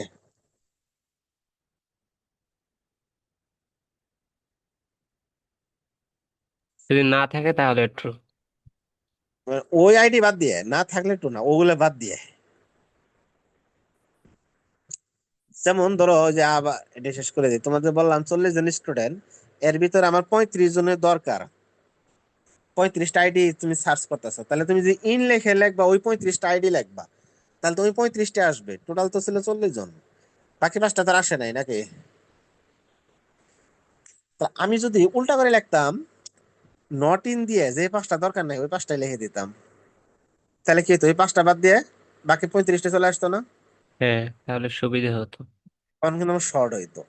এই জন্য ইন নট ইন দুইটার ব্যবহারই আছে। তো তোমার 100-র মধ্যে যদি 90টা দরকার পড়ে, তুমি 90টা লিখবা না, নট ইন দিয়ে 10টা লিখবা, তাহলে দেখবা বাকি 90টা চলে আসছে। এই জিনিসগুলো আমার লাগে। তারপরে লাইক অপারেটর। লাইক অপারেটরের কাজ হলো, আমরা যখন রিয়েল লাইফে চেক করি, আমাদের সবসময় এই ইকুয়াল চিহ্ন দ্বারাই চেক করা হয় না। সবসময় ইকুয়াল চিহ্ন হয় না। সাপোজ ধরো ইকুয়াল চিহ্ন কেমন চেক করে, যদি বলা হলো যে তোমার কোর্স কত, কোর্স কোড চেক করতে বলছে, তাহলে তোমার কোর্স কোড চেক করতে গেলে কিন্তু একদম পুরাটা, ধরো ডাটা বেস সিস্টেম, ধরো ধরো এজ বেশি হয়, তাও তোমাকে সার্চ করবে, যে বলবে যে অ্যান্সার ভুল হয়েছে। আমাদের রিয়েল লাইফে সবসময় এরকম সার্চ লাগে না। রিয়েল লাইফে অনেক সময় প্যাটার্ন খুঁজতে হয়, যে পুরা ডাটা দরকার নয়, ওর ভিতরে একটা প্যাটার্ন খুঁজে বের করা। এখন যদি বলা হয় যে কোন কোন স্টুডেন্টের, সরি তোমাদের যে কোর্স গুলো নিছো, কোন কোন কোর্সের ভিতরে ডাটা শব্দটা আছে, আমি এগুলো জানতে চাই। তাহলে কি ডাটা বেজের ভিতরে ডাটা আছে, ডাটা কমিউনিকেশনের ভিতরে ডাটা আছে। এই ক্ষেত্রে কিন্তু তোমার পুরা কোর্স কোড মিলাবে না, এবার কোনটা মিলাবে, ওই ডাটা অংশটুকু খোঁজার চেষ্টা করবে শুধু। আমরা যখন গুগলে অনেক সময় সার্চ দিই না, সার্চ দিলে একটা ওয়ার্ড লিখলে ওটার সাথে ম্যাচিং করে বাকি অনেক ওয়ার্ড চলে আসে না, হুম। ওই তখন কিন্তু অ্যাকচুয়াল ম্যাচিং করে না, তখন কি করে লাইক অপারেটর দ্বারা প্যাটার্ন ম্যাচিং করে। ঠিক আছে? তো তোমাকে যদি এই যে ধরো বিভিন্ন বাংলাদেশের ফোন নাম্বার অপারেটর গুলো চেক করতে বলা হয়, এখন যদি বলা হয় যে গ্রামীণ নাম্বার চেক করো, তা আমরা গ্রামীণ নাম্বার চেক করার সময় কি করতে পারি, স্যার জিরো পুরাটা ওয়ান 11টা সেভেন নাম্বার, 11টা নাম্বার দেখে দেখে বললাম যে গ্রামীণ নাম্বার। আসলে কি 11টা নাম্বার চেক করা দরকার আছে? না স্যার, প্রথম তিনটা ডিজিট 013 অথবা 017, এই দুটো চেক করলেই হবে। এইটুকু চেক করলে হয়তো, তাহলে তো তুমি ফোন নাম্বার পুরাটা চেক করলা না, তুমি চেক করলা শুধু একটা ফোন নাম্বারে একটা প্যাটার্ন, প্রথম অংশটুকু চেক করছো না শুধু। তাহলে এই যে এইগুলোতে হলো লাইক অপারেটর। আবার ধরো প্রথম 3টা চেক করছো ঠিক আছে, তারপরে আর 2টা নাম্বার আছে মাত্র, ধরো 5টা নাম্বার নিয়ে একটা নাম্বার, তো ওটাকে তুমি ফোন যদি দাও, 5টা নাম্বার, 5 ডিজিটের নাম্বার, ওটা থেকে ফোন যাবে, কল যাবে? না স্যার। এটা তো আর ইনভ্যালিড হয়ে গেল। তো তোমার কথা হলো গ্রামীণ ফোনও হওয়া লাগবো, আর বাংলাদেশি নাম্বার হতে গেলে 11 ডিজিট লাগবে। ওই দেখো স্যার ওখানে লেন্থ শর্ত চেক দিয়ে করা দেওয়া লাগবে লাগবে। মেবি। বলে দিতে হবে প্রথম 017 বা 013 আছে, তারপরে 8টা ফাঁকা ঘর, মানে 8টা ডাটা লাগবেই, সেটা যে ডিজিট আসে আসুক, সমস্যা নেই। তাহলে তো ভ্যালিড ফোন নাম্বার পাওয়া গেল নাকি? বুঝতে পারছো? এরকম অনেক প্যাটার্ন মিসিং লাগে, তখন আমাদের লাইক অপারেটর। আচ্ছা, লাস্ট আর একটা এক্সাম্পল দেই, ইম্পর্টেন্ট। তোমার, আমরা তো এখানে সবাই চেয়েছি, আর আমাদের এই বিউপিটির আইডি গুলো খেয়াল করছো কিনা? আমাদের লাস্ট 3 ডিজিটে আমরা আইডি বলি, তাই না? জি স্যার, সেম লাস্ট, ইনটেকের হইলে লাস্ট 3 ডিজিট আর কি। আর যে ইনটেকেরই হোক, লাস্ট 3 ডিজিট আইডি সবারই। লাস্ট 3 ডিজিটের আগে একটা শব্দ আছে, এটা কি? একটা লেটার আছে, ডিজিট আছে, কি বলতে হবে কত, জানো? স্যার বুঝি নাই। স্যার ইয়ারটা লাস্ট 3 ডিজিটের আইডি, তার আগের মানে লাস্ট থেকে 4 নাম্বার ডিজিটটা কত? Sir three. 3। 3 না? এটা কি তোমার শুধু, নাকি যারা প্রেজেন্ট আছে সবারই? সবারই। সবারই। শুধু এই সবারই না, যারা বিউটি থেকে পাশ করে গেছে তাদের সবারই। জি স্যার, ওই 4 নাম্বার বুঝতে পারছি। ডিজিটটা 3, ওটা ওটা সিএসসি এর কোড। ওটা ওই ডিপার্টমেন্টটা তৃতীয় ডিপার্টমেন্ট হয়েছিল তখন ওটা দিছে। দেখবা যারা ইলেকট্রিক্যালে পড়ে, দেখবা তাদের 4 নাম্বার ডিজিট সবারই 8। 8 দিয়ে তারপরে 3টা হলো ওদের আইডি। সেম ভাবে বিবিএ সবার আগে খুলছিল, দেখবা বিবিএ এর ওই 4 নাম্বার ডিজিটে 1। এটা তোমরা মনে হয় কখনো খেয়াল করো নাই। এখন যদি কোন একটা আইডি দেয়, আইডি দিলে তুমি চেক করতে বলে যে এটা কোন ডিপার্টমেন্ট আইডি, বা সিএসসি ডিপার্টমেন্ট আইডি গুলো খুঁজে বের করো, তখন আইডি দেখে কি বোঝা যাবে যে সিএসসি ডিপার্টমেন্ট কিনা? জি স্যার, লাস্টে 4টা ডিজিট বুঝতে হবে। আমরা লাস্ট 4 ডিজিটও লাগবে না, আমাদের দেখতে হবে লাস্ট 4টে ডিজিট আছে কিনা। লাস্ট 3 ঘর ফাঁকা থাক, সমস্যা নাই, যা ডিজিট আছে আসুক। দেখতে হবে লাস্ট থেকে চতুর্থ ডিজিটটা যদি কি হয়, 1 হয়, সরি 3 হয়, তাহলে সেটা সিএসসি ডিপার্টমেন্টের আইডি। ঠিক কিনা? জি স্যার। তাহলে এই সমস্ত চেকে আমরা কি পুরো আইডি মেসিং করছি? শুধু একটা অংশ। এগুলোকে বলা হয় প্যাটার্ন মেসিং। এই প্যাটার্ন মেসিং এর জন্য আমরা কোন অপারেটর ইউজ করবো এখানে বলো? Like operator. এই লাইক মানে পছন্দ করা না, এই লাইক মানে বোঝায় দেখতে, মানে দেখতে কেমন আর কি। আচ্ছা, নেক্সট আসি, ইম্পর্টেন্ট। এগুলো সবই আমি যেগুলা আমি ওই প্রিভিয়াস কোশ্চেন দেখে দেখে এগুলো সাজাইছি। এই কাজগুলো হয়, এগ্রিগেট ফাংশন আছে, তোমরা এগুলো করছো আর কি। অনেক সময় আমাদের ভ্যালুগুলোর উপর এরকম অপারেশন করতে হয়। ধরো একটা সেকশনে দিলাম, আমি চিন্তা করি যে এভারেজ সিজিপিএ কত পাইছে, তখন কি করা লাগবে? সবার সিজিপিএ যোগ করা লাগবে। যোগ করে সবার আমার মান দ্বারা, সবার সংখ্যা দ্বারা ভাগ করে দিলে এভারেজ সিজিপিএ পাওয়া যাবে। এরকম হিসাব নিকাশ লাগে না অনেক সময়? সিজিপিএ বাদ দাও, স্যালারি কথা তো চিন্তা করো। এই স্ক্রিন কি চলে গেছে নাকি? জি স্যার, উম, জি স্যার, আমারটা তো দেখা যাচ্ছে না। স্ক্রিন চলে গেছে। দাঁড়া, ওয়াইফাই চলে গেছে, একটু লাইনে থাকো, আমি ফোন থেকে হোয়াটসঅ্যাপ কানেক্ট করে।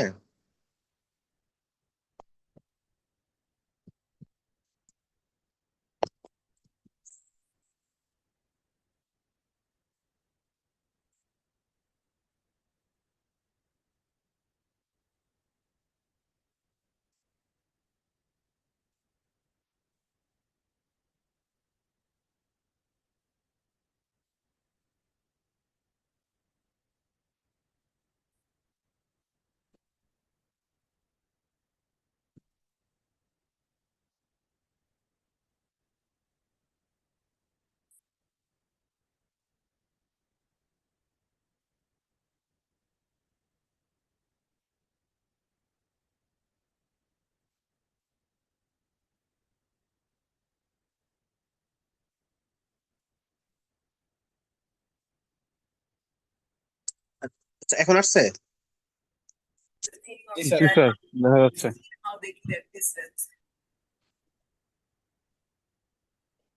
রেকর্ডিং কি বন্ধ হয়ে গেছিল না এই বিষয়ে তো? রেকর্ডিং মনে হয় চালুই আছে। আচ্ছা, দেখবা আমাদের রিয়েল লাইফে এরকম অনেক লাগে। আমি যে সিজিপিএ বাদ দিয়ে যদি একটা এমপ্লয়ি টেবিলের কথা চিন্তা করি, এমপ্লয়ি টেবিলে দেখবা অনেক সময় বলা যায় যে তাদের এভারেজ স্যালারি কত। তখন দেখা হয় তাদের এভারেজ সবগুলো নিয়ে এভারেজ করা হয়। মিনিমাম স্যালারি কত, ম্যাক্সিমাম কত, সাম কত, টোটাল কতগুলা এমপ্লয়ি ছিল। এই যে পাঁচটা জিনিস, এই পাঁচটা জিনিসকে বলা হয় এগ্রিগেট ফাংশন। এসকিউএল এর এগুলো এগ্রিগেট ফাংশন বলা হয়। এগ্রিগেট মানে কি? সমষ্টিকরণ করা, একসাথে করা। তোমরা খেয়াল করে দেখো, এই পাঁচটার একটা কমন একটা বৈশিষ্ট্য আছে।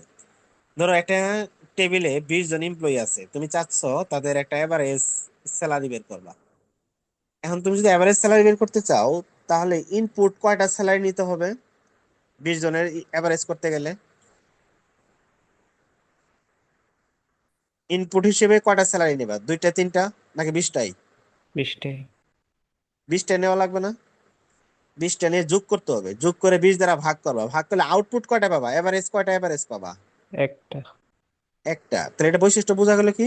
সে অনেকগুলো ভ্যালু ইনপুট নিছে, আউটপুট দিছে কয়টা? একটা। একটা। সমষ্টিকরণ করে একটা। সেম ভাবে তুমি যখন মিনিমাম বের করবা, 20 জনের ভিতরে কার ভ্যালু স্যালারি মিনিমাম, এখানে ইনপুট কতগুলো নিতে হবে? আগের মতোই সবগুলো ইনপুট নেওয়া লাগবে, বাট মিনিমাম আসবে কয়টা? একটা। সেম ভাবে ম্যাক্সিমাম মাল্টিপল ইনপুট নিতে হবে, আউটপুট একটা। এখন যদি যোগ করতে বলে যে 20 দিনের টোটাল স্যালারি কত, এবার কি হবে? ইনপুট কতগুলো নিবা? তো সব আউটপুট অনলি একটা। একটা। লাস্টে এটা কাউন্ট করতে বলছে যে এখানে টোটাল কয়টা এমপ্লয়ি আছে, এমপ্লয়ি আইডি নিবা, সব আইডি নিতে হবে। আউটপুট আসবে কি? জাস্ট 20। তাহলে দেখো, পাঁচটারে একটা কমন বৈশিষ্ট্য যে তারা মাল্টিপল ভ্যালু ইনপুট নিবে আর একটা ভ্যালু মাত্র রিটার্ন করবে। এই কারণে এগুলোকে বলা হয় এগ্রিগেট ফাংশন। তাহলে এগ্রিগেট ফাংশন টোটাল কয়টা? পাঁচটা। আমরা এখানে একটা কমন একটা সিনট্যাক্স দিয়ে দিছি জাস্ট। এটা দেখো বের করছে সিলেক্ট, তারপরে হলো কেমনে কাজ করব, সাম। ওই ফাংশনটা সামের কাজ কি? যোগ করা। কি যোগ করবে? বলছি স্যালারি কলামের যে ভ্যালু আছে সেগুলো যোগ করবে।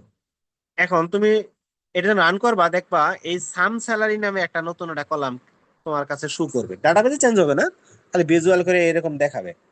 তুমি চাইলে এটাকে রিনেম করে নিতে পারো, যে টোটাল স্যালারি নামে, যদি টোটাল বানানটা ভুল আছে এখানে, টোটাল স্যালারি নামে একটা কলাম রিনেম করে নিতে পারো। তাহলে এটা তোমার টোটাল স্যালারিটা দেখাই দিবে। তো এখানে তুমি যদি সাম চেঞ্জ করে দাস করলে মিন দিতে হয়, তাহলে মিনিমামটা দেখাই দিত, ম্যাক্স দিলে ম্যাক্সিমামটা দেখাই দিবে। তবে প্রথম যে চারটা এভারেজ, মিন, ম্যাক্স, এগুলো সাধারণত অ্যাপ্লাই করা হয় নিউমেরিক ভ্যালুর উপরে। এগুলো সাধারণত স্ট্রিং ভ্যালুর উপরে অ্যাপ্লাই করা হয় না। যেমন সামের মধ্যে তুমি যদি তোমার দিয়ে দাও, ধরো তোমার নেম দিয়ে দাও, তাহলে নেমের যোগফল বের করে দিবে, তাও একটা অ্যান্সার দিবে ওরা। বাট এটাতে আসলে কোনো আমাদের আননেসেসারি ভ্যালু না, নেমের কি আমরা যোগফল বের করবো কখনো? এটা দরকার নেই। তাহলে এগ্রিগেট ফাংশনটা বেশিরভাগ অ্যাপ্লাই করা হয় নিউমেরিক্যাল ভ্যালুর উপরে। ওকে, এখানে একটা ছোট্ট একটা জিনিস। এবার কিছুক্ষণ আগে যেটা বললাম, এমপ্লয়ি যে টেবিলটা, ধরো ওই এমপ্লয়ি টেবিলে বিভিন্ন ডিপার্টমেন্টের এমপ্লয়ি আছে। ধরো আইটি ডিপার্টমেন্টের এমপ্লয়ি আছে, তারপরে ধরো এইচআরএম ডিপার্টমেন্টের এমপ্লয়ি আছে, তারপরে ধরো অ্যাকাউন্টিং ডিপার্টমেন্টের এমপ্লয়ি আছে। তো টোটাল ধরো ওই টেবিলে 3 প্রকারের এমপ্লয়ি আছে, মানে ডিপার্টমেন্ট অনুযায়ী। এখন তোমাদের যদি বলা হয় যে তুমি আইটি ডিপার্টমেন্টের টোটাল স্যালারি বের, এভারেজ স্যালারি বের করো, ওই স্লাইড অনুযায়ী যদি চিন্তা করি, তাহলে দেখবা ওই শর্ত লিখে দিবা হলো ডিপার্টমেন্ট ইকুয়াল আইটি আর এভারেজ স্যালারি চাবা। তাহলে দেখবা সবারটা না, শুধু আইটি ডিপার্টমেন্টে এভারেজ স্যালারি দেখাবে। এখন তুমি যদি এইচআরএম এটা দেখতে চাও, তাহলে স্কেল চেঞ্জ করে আবার এইচআরএম লাগবে। আর যদি অ্যাকাউন্টিং দেখতে চাও, তাহলে চেঞ্জ করে অ্যাকাউন্টিং লাগবে। কিন্তু আমার প্রশ্ন হলো, আমি কোনো নাম বলে দেব না, আমি চাইতাছি প্রত্যেকটা ডিপার্টমেন্টের এভারেজ স্যালারি লাগবে। তো টোটাল ডিপার্টমেন্ট আছে কয়টা বললাম এক্সাম্পল আকারে? 3টা লাগবে। 3টা ডিপার্টমেন্টের এভারেজ স্যালারি আমার দরকার। কিন্তু একটা এসকিউএল, এই যে এগ্রিগেট ফাংশন, এগুলো এট এ টাইমে কয়টা ভ্যালু ইনপুট আউটপুট দেয়? যে কোনো একটা, তাই না? আমরা তাই দেখলাম যে কোনো একটা এভারেজ দিবে যে কোনো ডিপার্টমেন্টের, কিন্তু তোমার দরকার কোনটার? সবগুলার। তখন আমরা করব কেমনে? তখন আমাদের করতে হয় গ্রুপ বাই। এই গ্রুপ বাইয়ের কাজটা লুপের মতো কাজ করে।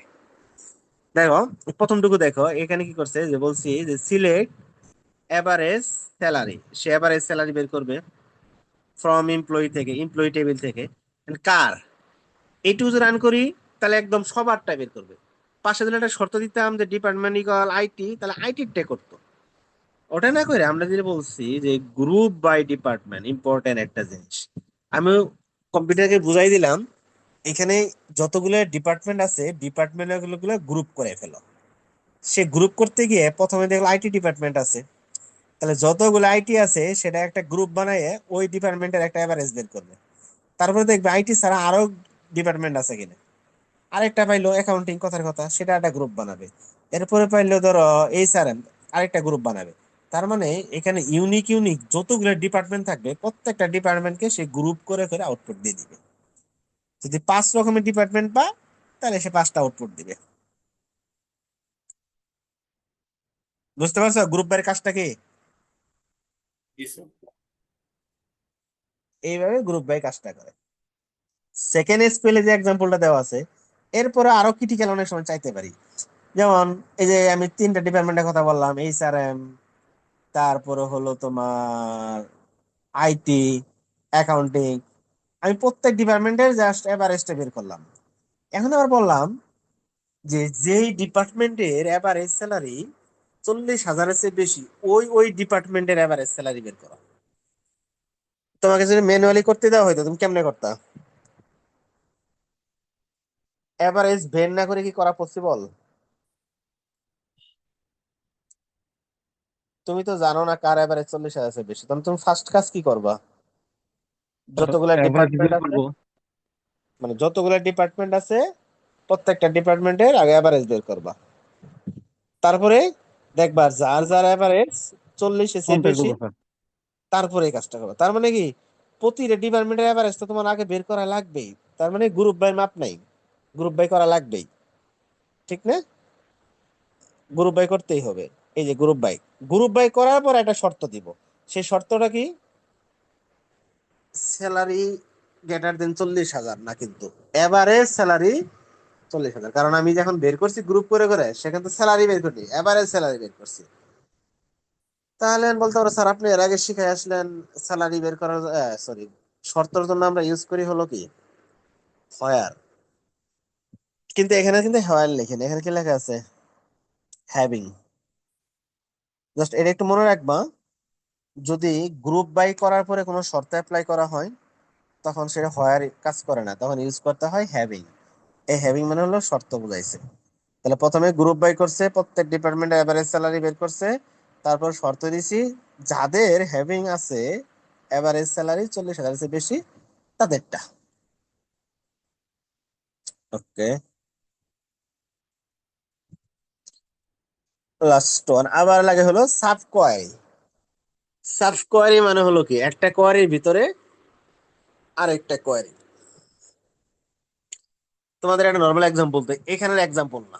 ধরো তুমি যেই সেকশনে পড়ো, তুমি একটা ডাটা আজকে বের করবা যায় মনে মনে, তো করা দরকার নাই, জাস্ট আমি নিয়ে বলতেছি। ধরো তোমার সেকশনে 40 জন আছে, তুমি দেখো যে কার কার রেজাল্ট সিজিপিএ 3 পয়েন্ট, আচ্ছা 3-3-র চেয়ে বেশি। তখন তুমি কি কেমনে কাজটা করবা? ম্যানুয়ালি যদি করো, সবার সিজিপিএ নিবা আর কার সাথে চেক দিবা 3-র চেয়ে বেশি কিনা দেখবা। তাহলে এসকিউএল যদি রান করো তখন তুমি লিখবা হোয়ার সিজিপিএ গ্রেটার দেন 3-র চেয়ে বেশি। এটা তুমি ইজিলি করতে পারবা। আর তোমাকে নেক্সট অ্যাসাইনমেন্ট দেই, তোমাকে বললাম তোমাদের ক্লাসে যে এভারেজ সিজিপিএ আছে তার চেয়ে বেশি কে কে পাইছে, এটা কেমনে করবা? এটা কার চেয়ে বেশি? আগে তো ছিল 3-র চেয়ে বেশি, এবার তো বলছে এভারেজের চেয়ে বেশি। এভারেজ কত?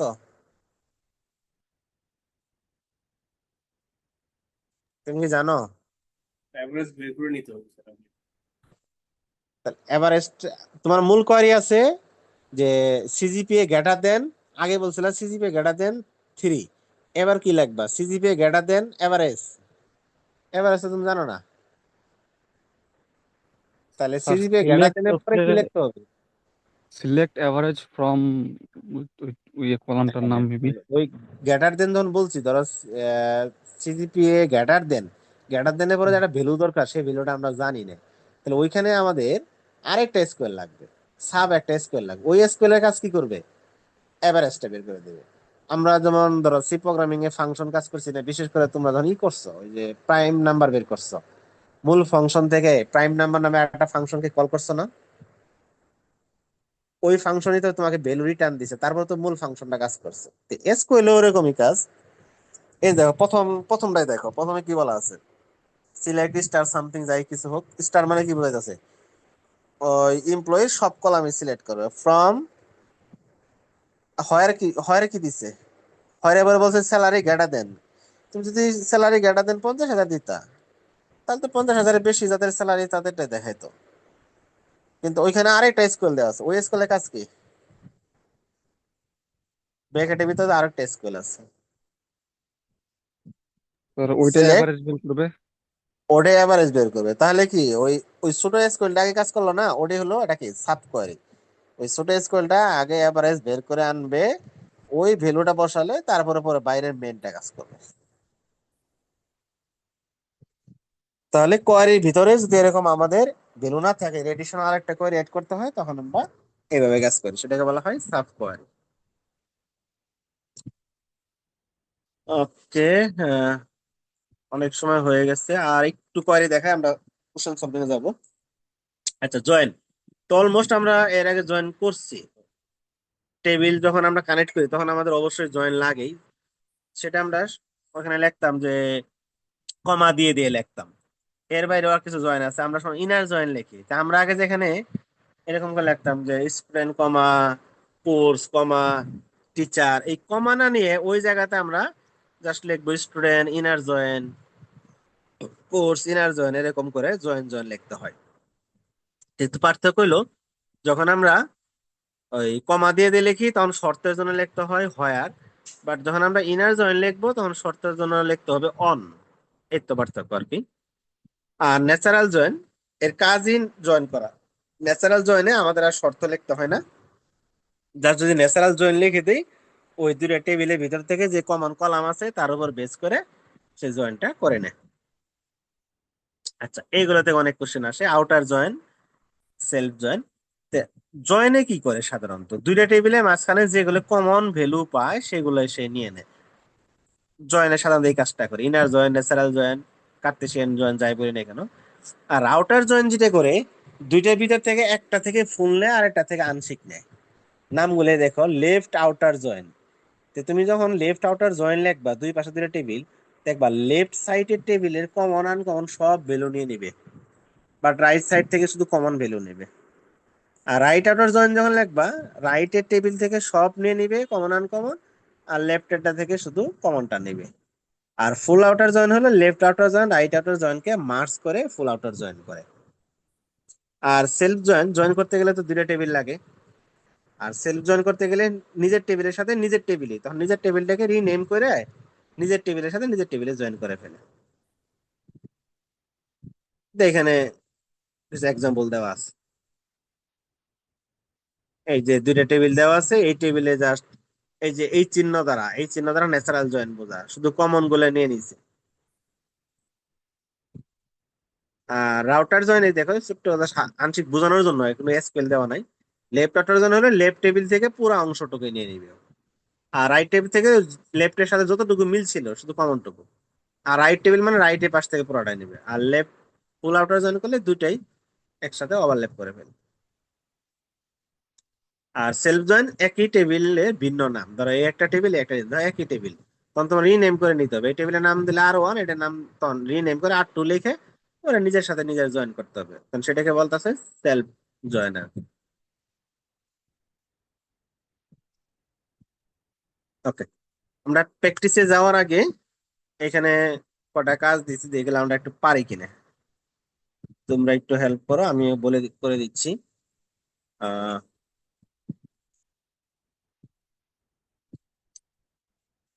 আচ্ছা, এটা এখানে থাক। আমি কোশ্চেন গুলো যেহেতু নিচে আছে, আমি আরেকটা পিডিএফ অন করি।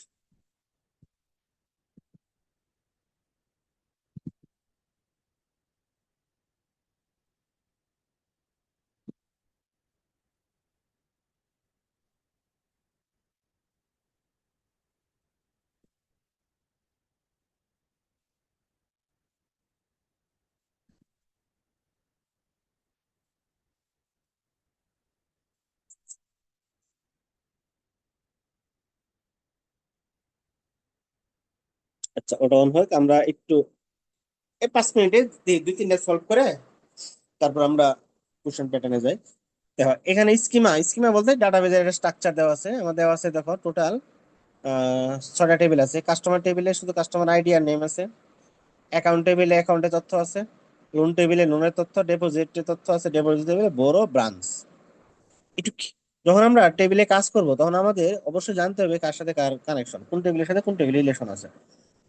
ফার্স্ট অফ অল দেখো তো, কাস্টমার টেবিলের সাথে কোন টেবিলে কানেকশন আছে বুঝবো কিভাবে?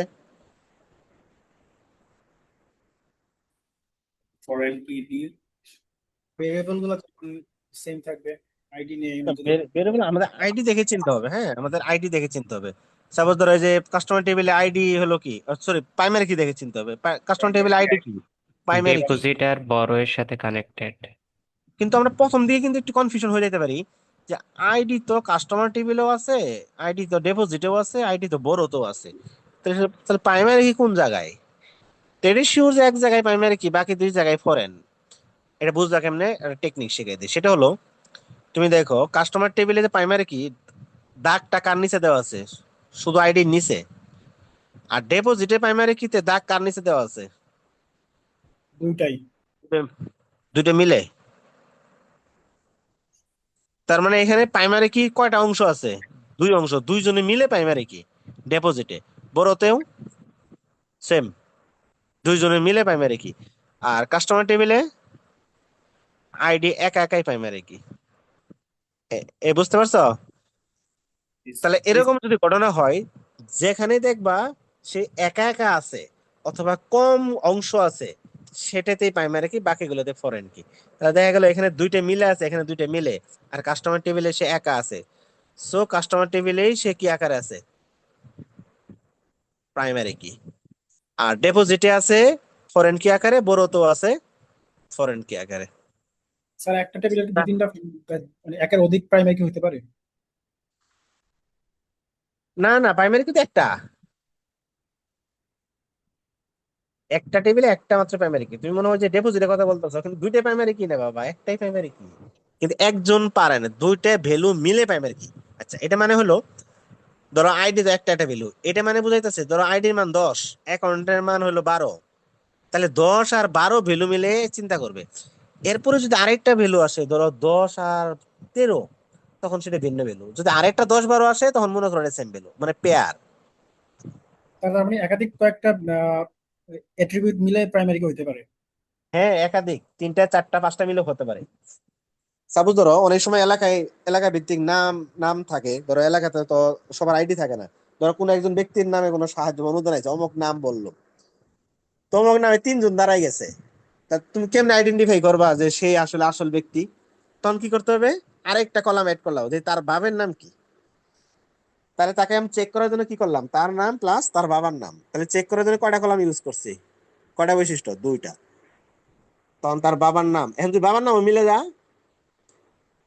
তখন মারামারি পাওয়া যায়, তখন কি করবো? আরেকটা কলাম এড করবো, তখন মায়ের নাম নিব। ওকে, এখন একটু আমাকে বলো তো, তাহলে অ্যাকাউন্ট নং এই যে কলামটা, এটা কোন টেবিলে প্রাইমারি কি, কোথায় কোথায় ফরেন কি?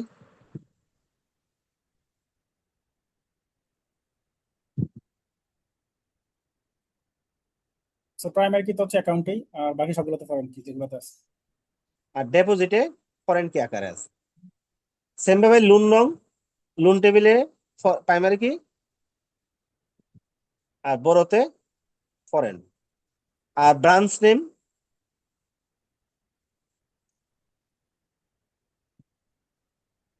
ব্রাঞ্চ ব্রাঞ্চ নেমের কি অবস্থা? তো এটার মধ্যে ব্রাঞ্চ নেমটাই প্রাইমারি কি, আর কিছু নাই? ব্রাঞ্চ নেম আর অন্য জায়গায় নাই, আছে? আছে স্যার, কিন্তু ওটার মধ্যে তো দাগ নেই।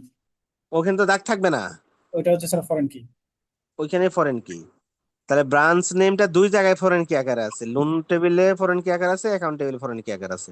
তো এইভাবেই কানেকশন রাখি, কানেকশনটা একটু হালকা বুঝে নিলাম যে কাস্টমারের সাথে কানেক্টেড আছে ডেপোজিট আর বড়, আর ডেপোজিটের সাথে কানেক্টেড আছে অ্যাকাউন্ট, বড়োর সাথে কানেক্টেড আছে লোন, আর ব্রাঞ্চের সাথে কানেক্টেড আছে অ্যাকাউন্ট, ব্রাঞ্চের সাথে কানেক্টেড আছে লোন। এই তো হলো কানেকশন। তাহলে কানেকশন দিয়ে আমাদের কিছু এসকিউএল আছে, দেখো আমরা দু একটা এসকিউএল।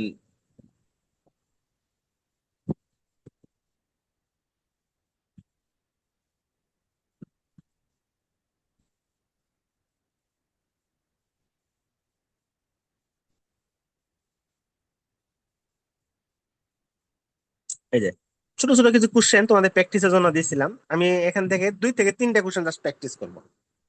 ধরো প্রথম কোশ্চেনটা চাইছে, দেখা যাচ্ছে কিনা জানি না, ফাইন্ড অল দ্য কাস্টমার। ওই সমস্ত সব কাস্টমার বের করবা যাদের ডেপোজিট অ্যাকাউন্ট আছে। কোথায় আছে? মিরপুর ব্রাঞ্চ।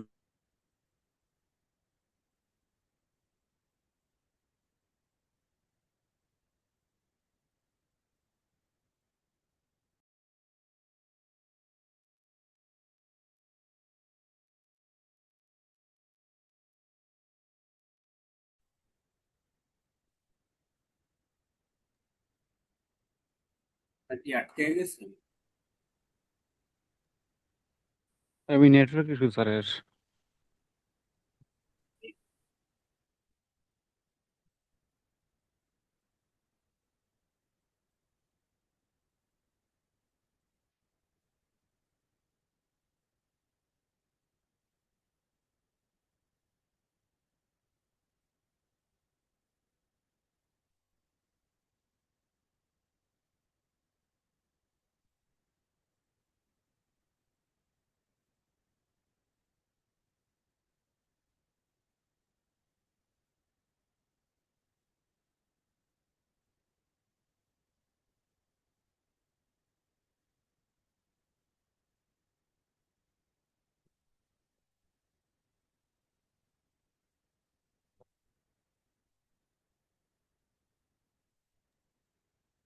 সাকিব আছো?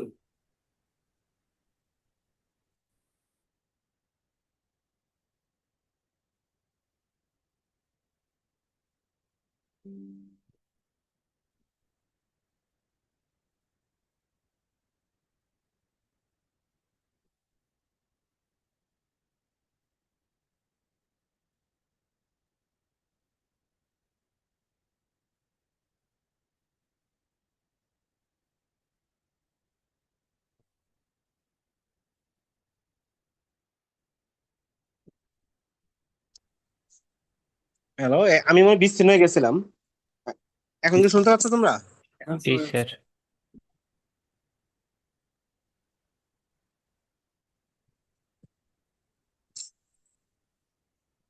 নেটওয়ার্ক ভালো থাকতে থাকতেই হুট করে ডিস্টার্ব করা শুরু করে দেয়।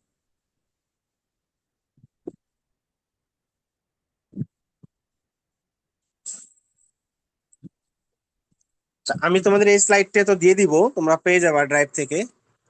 তোমরা চেষ্টা করবা নেক্সট ক্লাসে আমার শুরুর দিকে এগুলোর একটু অ্যান্সার দেওয়ার জন্য। চ্যাট জিপিটিতে এমনিই পাবা, তোমরা একটু চেষ্টা করে পারো কিনা। আমি আর সলভ করে দিলাম না, সময় বেশি নেই, তাহলে আমরা কয়েকটা একটু অন্য দেখে যাই।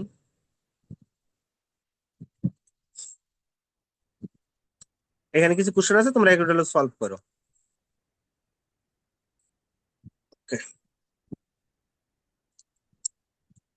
এবার আমরা আজকে সময় অলমোস্ট প্রায় শেষ করতে, আমরা পিএম এর না দেখে এএম এর কিছু কোশ্চেন দেখি। দেখি আগামী ক্লাসে আমরা শুরুতে পিএম এর দু একটা কোশ্চেন নিয়ে কথাবার্তা বলবো নি।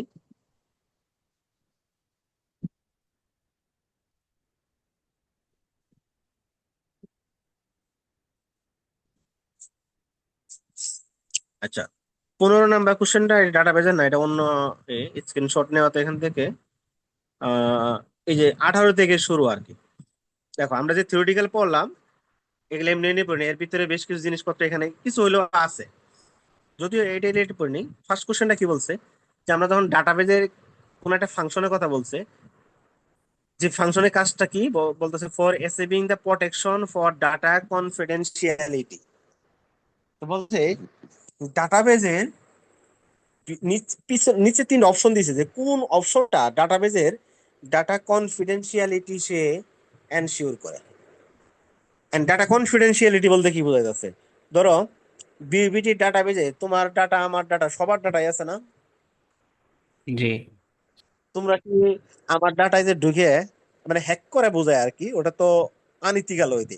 ইথিক্যাল ওয়েতে তোমরা কি কখনো টিচারের ডাটা অ্যাক্সেস করে টিচারের ওইখানে ঢুকে না, সাবজেক্ট কারণ রেজাল্ট চেঞ্জ করতে যার জন্য পারছো? যেটা অথরাইজড। ওটা একটু আমরা পারি নাই।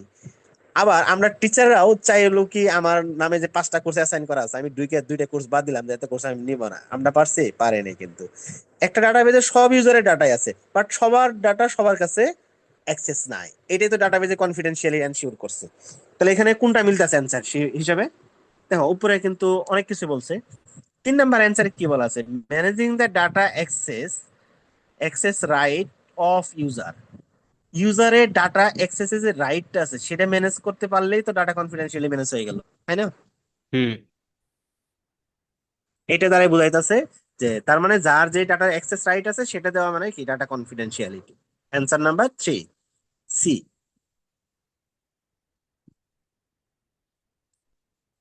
এই যে কিছুক্ষণ আগেই পড়াইলাম আমরা একদম শুরুর দিকে, বলতেছে নিচের কোনটা primary goal of the conceptual database design. Just কনসেপ্টটা ডিজাইন করা, কনসেপ্ট থেকে কি আমরা ফিজিক্যাল ডাটা মডেল ডিজাইন করতে পারি? ফিজিক্যাল মানে একদম সত্যি সত্যি ইমপ্লিমেন্ট করা। কনসেপচুয়াল থেকে লজিক্যাল ডাটা স্ট্রাকচার ডিজাইন করা যায়। উম, হ্যাঁ, যাইতে তারপর কনসেপচুয়াল থেকে লজিক। এক্সাক্ট ডাটাবেসটাকে ডিজাইন করা যায়। কনসেপ্ট থেকে কি সিকিউরিটি মেজারমেন্ট এটা ইমপ্লিমেন্ট করা যায়? এগুলো একটাও না। এই বি নাম্বারটা আমরা কিছুক্ষণ করে রাখলাম না, স্কিমা ডায়াগ্রাম বা ইয়ার ডায়াগ্রাম, কনসেপ্ট। এই কনসেপচুয়াল থেকে কি করে মিলে লজিক্যালি ডাটাবেসটার স্ট্রাকচার বানায়, যে কার সাথে কার কানেক্টেড। যেমন এই যে এখানে যেটা ছিল, এই যে এটাই তো একটা লজিক্যাল ডাটাবেজের একটা স্ট্রাকচার বলা আছে, যে এই ডাটাবেজে কয়টা টেবিল আছে, কোন টেবিলে কি কি column, কার সাথে প্রাইমারি কি কানেকশন। এই লজিকটা আমাকে দাঁড়াচ্ছে ডাটাবেজের কনসেপ্ট। এটাই কনসেপচুয়াল ডাটাবেস। তাহলে কনসেপচুয়াল ডাটাবেস থেকে আমরা ডাটাবেজের স্ট্রাকচারটা পাই। তাহলে आंसर হলো বি। এখান থেকে 5টা কোশ্চেন আসছিল এবার।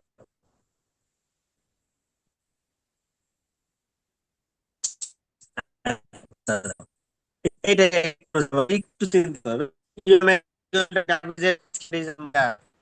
কি বলে এন্টি রিলেশনশিপ, এখানে এমপ্লয়ি আর মাঝখানে আছে হলো অ্যাসাইনমেন্ট হিস্টোরি, কার সাথে কার রিলেশনশিপ এটা বুঝাইছে। দেখো এই পাশে কিন্তু বলেই দিছে ডিপার্টমেন্টের পাশে কয়টা, এক। তার মানে তুমি যত অ্যাসাইনই করো প্রতিটা অ্যাসাইনের জন্য কয়টা করে ডিপার্টমেন্ট যুক্ত, একটা করে। আর এই পাশে প্রত্যেকটা হিস্টোরির জন্য একটা করে এমপ্লয়ি যুক্ত আছে। এন্ড তাহলে চাইছে কি প্রতি এমপ্লয়ির জন্য কয়টা হিস্টোরি, এটা একটা কোশ্চেন। আবার এই পাশে প্রতি ডিপার্টমেন্টের জন্য কয়টা হিস্টোরি, এটা একটা কোশ্চেন। তো উপরে একটু হালকা আছে যে one or more employee belongs to a department. তাহলে একটা ডিপার্টমেন্টের আরে কয়টা করে এমপ্লয়ি থাকতে পারে? বলে দিছে ওয়ান অর মোর। প্রত্যেকটা one or more employee belongs to a department, তার মানে প্রত্যেকটা ডিপার্টমেন্টের আন্ডারে ওয়ান বা একাধিক এমপ্লয়ি থাকতে পারবে। তো ডিপার্টমেন্টের সাথে তার এমপ্লয়ি সরাসরি কানেকশন নাই, এটা হয়েই তো কানেকশন হওয়া লাগবে। এখন আমি যদি এই ঘরে যদি 1 দিয়ে দেই, তাহলে আমি কয়টা অ্যাসাইন করতে পারবো? একটা এমপ্লয়ি অ্যাসাইন করতে পারবো। কিন্তু এখানে ওরা বলছে কি একাধিক এমপ্লয়ি রাখা যাবে, ওয়ান অথবা মোর। তাহলে এই ঘরে আমাকে অবশ্যই ওয়ান অথবা মোর অ্যাসাইন করতে হবে। তো ওয়ান আর মোর বুঝো কেন, এই যে দেখো নিচে জিরো স্টার মানে জিরো আর মোর বোঝায়, ওয়ান স্টার মানে কি ওয়ান আর মোর বোঝায়। তার মানে এই একের ঘরে অবশ্যই ওয়ান স্টার বুঝবে, ওয়ান স্টার বলবে, ওয়ান স্টার মানে কি ওয়ান অর মোর, একটা দেখে এটাও হয়ে যাবে। তাহলে ওয়ান অর মোর তুমি যদি অপশন গুলো পাও, তাহলে বাকি তোমার আরেকটা অপশন কি থাকতেছে, তুমি দেখো তো এই হিসেবে অ্যান্সার কোনটা কাছাকাছি হতে পারে। এ কি হতে পারবে? এ হবে না, কারণ কি এর দুইটা অ্যান্সার আমার চাইছে, answer number one, answer number two. আমি অ্যান্সার নাম্বার ওয়ানেই হবে, স্টার হবে। তাহলে ওয়ান স্টার আছে কোনটা, সি আর ডি তে। এরকম আমাদের eliminate বাদ দিয়ে স্টার বুঝাও, তাহলে বুঝাইতেছে জিরো অথবা একাধিক এমপ্লয়ি অ্যাসাইন করছো, কিন্তু উপরে বলা ছিল ওয়ান অথবা একাধিক স্টুডেন্ট, তার মানে এখানে ওয়ান স্টারই হবে। So, এর অ্যান্সার হবে ডি। এই তথ্যগুলো উপরেই কিন্তু বলা আছে যে একটা বা একাধিক এমপ্লয়ি অ্যাসাইন হবে, এমপ্লয়ির জন্য একটা মাত্র ডিপার্টমেন্ট, এটা অলমোস্ট দেওয়াই আছে আগে থেকেই। আর অ্যাসাইন টেবিলে অ্যাটলিস্ট একজন করে অ্যাসাইন করা আছে, যারটা অ্যাসাইন করা আছে তার হিস্টোরি থাকবে। সেই তথ্য অনুযায়ী তোমার এই ওয়ান টু ম্যাপিং গুলা চাইছে। অনেক কোশ্চেন চাই এই টাইপের। আচ্ছা, দেখো, বড় একটা এসকিউএল দিয়ে দিয়েছে। এখানে যদি দাও, জাস্ট আমরা এসকিউএল দিকে তাকাই, এসকিউএল কি বের করছে, সিলেক্ট প্রোডাক্ট আইডি। এই যে এখানে টেবিল দেওয়া আছে, টেবিলের মধ্যে কি আছে, অর্ডার আইডি, প্রোডাক্ট আইডি, কোন একটা প্রোডাক্টের ওই প্রোডাক্টের ইউনিট প্রাইস এবং কোয়ান্টিটি দেওয়া আছে। এসকিউএলটা দিছে প্রোডাক্ট আইডি বের করবা, আর সাম বের করছে, কার সাম বের করছে, প্রত্যেকটা প্রোডাক্ট প্রাইস এবং কোয়ান্টিটি, মানে একটা জিনিসের দাম কত এবং টোটাল কয়টা জিনিস, টোটাল দাম বের করছে ফ্রম টেবিল থেকে। তারপরে এ এই জায়গাতে তাহলে কি হবে, কোশ্চেনটা উপরে বলা আছে, তাহলে এসকিউএল ওর দেখতেছে, বাকি ওটা তোমাকে লিখতে বলছে। কোশ্চেন উপরে কি চাইছে, কোশ্চেন উপরে বলছে এমন একটা এসকিউএল লেখো যে এসকিউএল কি ডিসপ্লে করবে, বলতেছে total sale, sale data of E product, প্রত্যেকটা প্রোডাক্টের টোটাল কি পরিমাণ সেল হয়েছে সেটা চাইছে। এবং শুধু টোটাল সেল হইলেও হবে না, যে সেলটা অ্যাট লিস্ট $5,000 হয়েছে সেটা চাইছে। কিছুক্ষণ আগে আমরা গ্রুপ বাই করে আসলাম না, বলছে না প্রতিটা প্রোডাক্টের সেল চাইছে। এখন কি কি প্রোডাক্ট আছে সেটাকে আমরা জানি, তা তো জানি না।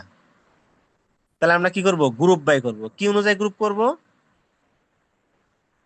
প্রতিটা প্রোডাক্টের নাম বা আইডি ধরে ধরে গ্রুপ করব। সাপোজ ধরো এই যে গ্রুপ বাই প্রোডাক্ট আইডি, তাহলে প্রত্যেকটা প্রোডাক্টের আইডি ধরে ধরে যখন গ্রুপ করব তাদের সামটা বের করবে। আর সাথে কি কথা ছিল, বলছে যে কমপক্ষে 5,000 সেল হওয়া লাগবে। তাহলে শর্ত বাই করা হবে, আমাদের কি লাগবে, হ্যাভিং লাগবে। এই যে হ্যাভিং, কেন এটা শুধু হ্যাভিং দিছে, গ্রুপ বাই করা নাই, শুধু হ্যাভিং, এটা তো ইম্পসিবল। এটাও আগে হ্যাভিং দিছে পরে গ্রুপ বাই করছে না, আগে গ্রুপ বাই হয় পরে হ্যাভিং হয়। আর এটাতে তোমার কনফিউশন করার জন্য হোয়ার দিছে, হোয়ার তো হবেই না, গ্রুপ বাই করলে অবশ্যই হ্যাভিং থাকবে। তাহলে এখানে অ্যান্সার হলো এ।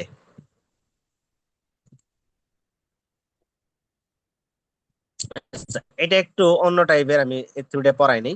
এটা ট্রানজেকশনের ক্ষেত্রে, ট্রানজেকশনের ক্ষেত্রে বিভিন্ন ধরনের লক করা থাকে, যে একটা ডাটা যখন কেউ ইউজ করে তখন সেটা লক হয়ে যা, অন্য কেউ সেটা ইউজ করতে পারে না, ওয়েট করে।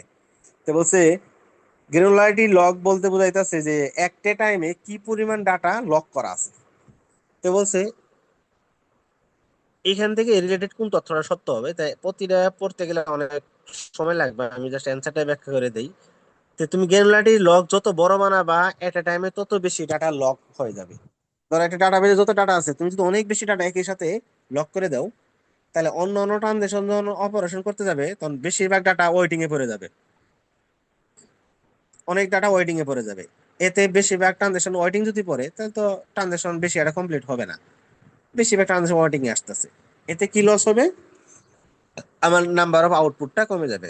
যেমন সি নাম্বারে বলা আছে, যখন আমরা লকটা লার্জার বানাই ফেলবো, তখন আমাদের অন্য অন্য ট্রানজেকশনের ওয়েটিং টাইমটা ইনক্রিজ হয়ে যাবে এবং টোটাল থ্রুপুট বা আউটপুটটা ডিক্লাইন কমে যাবে। এটা হবে অ্যান্সার আর কি, তোমরা একটু এগুলো ব্যাখ্যা দেখে নিও। আচ্ছা, 23 নাম্বারটা এটা নেটওয়ার্কের, এটা এখানে না, 26 এগুলো এটার না।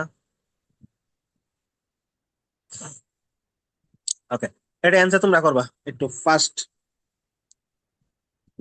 এখানে হালকা একটা হিন্টস দেই, এটা কিন্তু ম্যাপিং বুঝাইছে। এক পাশে তীর চিহ্ন আছে, আরেক পাশে কোনো কিছু নাই। যে পাশে তীর চিহ্ন ওই পাশে বোঝাবো one, আর এরপরে কিছু পাশে হলো many। তো ডিপার্টমেন্ট এমপ্লয়ির সাথে সম্পর্ক আছে, যে কোনো একজন একটু বলো ডিপার্টমেন্টের সাথে এমপ্লয়ি কি সম্পর্ক? Many to one. কেউ কি দেখতেছো? One to sir many, department থেকে এমপ্লয়ি, কারণ একজন ডিপার্টমেন্টের এরো চিহ্ন আন্ডারে মানে হলে। ওয়ান বোঝায়, এর চিহ্ন মানে ওয়ান। ডিপার্টমেন্ট থেকে এমপ্লয়ির দিকে। এরো চিহ্ন মানে হলো ওয়ান, তাহলে মেনি টু ওয়ান না? Many to one, G sir. অনেকগুলো ডিপার্টমেন্ট হতে পারবে এমপ্লয়ির জন্য, আর একটা এমপ্লয়ি হতে পারবে ডিপার্টমেন্টের জন্য। এই পাশে কি সেম ঘটনা না? এমপ্লয়ি থেকে ডিপার্টমেন্ট ডিপেন্ডেন্ট। আচ্ছা, অ্যান্সার গুলো দেখো, ওরা কি উদ্ভট টাইপের অ্যান্সার দিছে। দেখো বলতেছে একটা এমপ্লয়ি দুইটা ডিপার্টমেন্টের সাথে কাজ করতে পারবে। এখানে কোন জায়গায় উল্লেখ করা আছে যে দুইটার সাথে হতে পারবে? কিন্তু ওয়ান আর মেনি দুইটা হতে পারবে এরকম কিছু বলা আছে? না। এটা কিন্তু নাই। আবার সি নাম্বারে বলছে একটা এমপ্লয়ির এট মোস্ট ওয়ান ডিপেন্ডেন্ট থাকবে। হ্যাঁ, এটা একটু আংশিক সত্য, but পুরো চিত্রে তো আরো এই তথ্য আছে। সেই একটা আংশিক সত্য ভালো তো বর্ণনা করে নাই। আবার বলতেছে একটা ডিপার্টমেন্টের মেনি এমপ্লয়ি থাকতে পারে, কিন্তু উপরের চিত্র থেকে কি বলা হয় একটা ডিপার্টমেন্টে মেনি এমপ্লয়ি হবে আমার ওয়ান না? কিন্তু এরা বলছে কি মেনি হবে, তাহলে মানে প্রথমে পড়া পড়ার দরকার নেই। তাহলে এ নাম্বারটা কারেক্ট। কেন কারেক্ট? একটা ডিপার্টমেন্টের কি থাকবে, many employee and employee can have multiple dependent. ওরা এখানে চিহ্নটা একটু চেঞ্জ করে দিছে আর কি, কারেক্ট অ্যান্সার হবে এটা আর কি। বলো তো কোনটা হবে কারেক্ট অ্যান্সার, এ এ না বি? এ।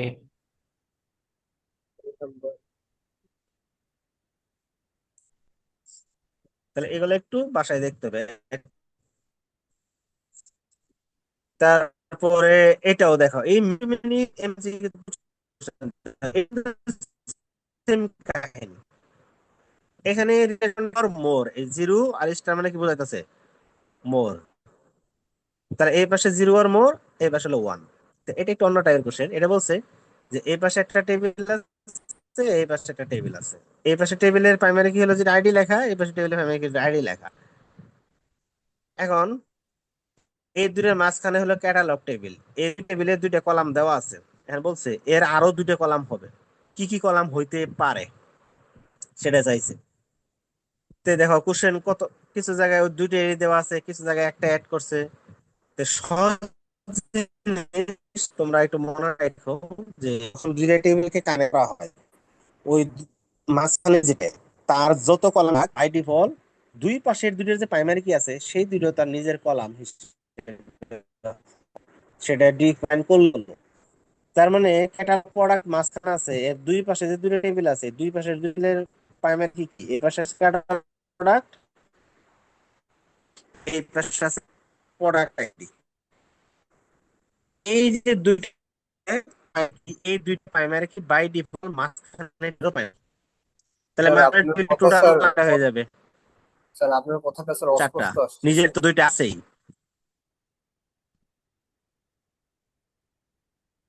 সবার ওইখানে নাকি শুধু স্যার একাই? স্যার গত তিনটা কোশ্চেনে না স্যার স্যার, আপনার সবার ওইখানেই, বুঝতে পারিনি আমার স্যার। এখানে হচ্ছে। মানে একদম 80% কথা বোঝা যায়নি স্যার গত তিনটা কোশ্চেন। আমি তো বুঝতেছি না, তাহলে একটু ইনফর্ম করবা না? এই নেটে, নেট আপ ডাউন করতেছি তো। আচ্ছা, এটা আরেকবার একটু বলি, সেটা হলো যখন দুইটা টেবিলকে আমরা কানেক্ট করি, মাঝখানে যে টেবিলটা কানেক্ট করতে ব্যবহার করা হয় সেই টেবিলের বাই ডিফল্ট কলাম থাকে, সেটা হলো দুই পাশে দুইটা ইউজ করা হয়। এখন দেখো মাঝখানে যে টেবিল আছে তার অলমোস্ট কটা কলাম আগের থেকে আছে? দুইটা আগের থেকে আছেই, এর আরো দুইটা বোনাস আছে বাই ডিফল্ট। সেটা হলো দুই পাশের দুই প্রাইমারি। এই পাশে প্রাইমারি কি কি? ক্যাটালগ আইডি, এই পাশে হলো প্রোডাক্ট আইডি। তাহলে এই মাঝখানে টেবিলের টোটাল কলাম কয়টা হয়ে গেল? চারটা। চারটা। তাহলে এখানে অ্যান্সার কোনটা হবে? ওরা এখানে চাইছে যে মাঝখানে কলামের সেট কোনটা। দেখো, এ তে অ্যান্সার আছে তিনটা, সি তে দুইটা, ডি তে অন্য তিনটা, আর বি তে কিন্তু ওই চারটাই দেওয়া আছে। তাহলে অ্যান্সার হবে বি।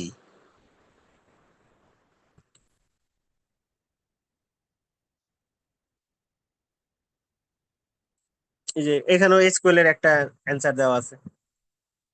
এই যে মিড টার্ম নামে একটা কলাম টেবিল দেওয়া আছে, সেখান থেকে আমরা এসকিউএল দিছে, এই আংশিকটুকু বলছে, এইটুকু কি হবে?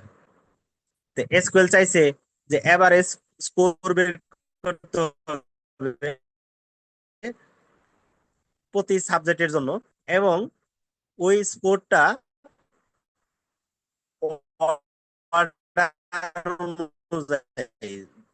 ছোট থেকে বাগানে সেটা স্টুডেন্টের জন্য। তাহলে অবশ্যই মাস্ট এখানে কি করতে হবে?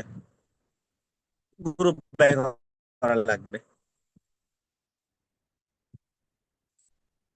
গ্রুপ বাই ক্লাস, পার ক্লাসের কথা বলা ছিল, ক্লাস, তার কথা বলা ছিল, এই অর্ডার বাই ক্লাস এবং সাবজেক্ট এর নামটা এটাই।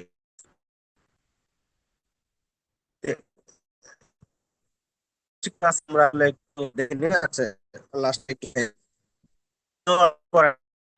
ছিল ট্রানজাকশন যখন দেখাবো সাধারণত ডাটাবেজ অপারেশন, এগুলো ট্রানজাকশন যখন ট্রানজাকশন হলো যা কোন কাজ করতে পারে না, তখন ট্রানজাকশন রুল ট্রানজাকশনকে পিছাই দেওয়া হয়। ডেড লগে আটকাই যা, তাহলে ট্রানজাকশন ব্যাক নর্মাল স্টেটে ব্যাক করার জন্য আমাদের কি করতে হয়? কমিট না, কমিট অন্য কাজ, ড্রপ মানে ডিলিট করা, রুল ফরওয়ার্ড মানে সামনে পাঠানো। তা আমাদের ওই সময় লাগে আসলে রুল ব্যাক, আমাকে পিছনে পাঠাইতে হয়।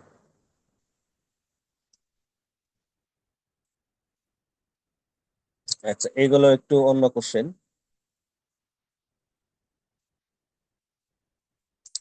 হ্যাঁ, এটা আবার এর কোশ্চেন আর কি।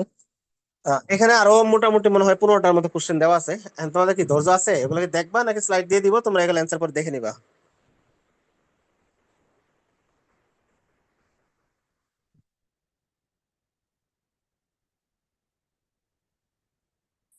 অলমোস্ট 3 জন চলে গেছে। নেটওয়ার্ক ইস্যু হ্যালো, হইতে পারে। কি বলো?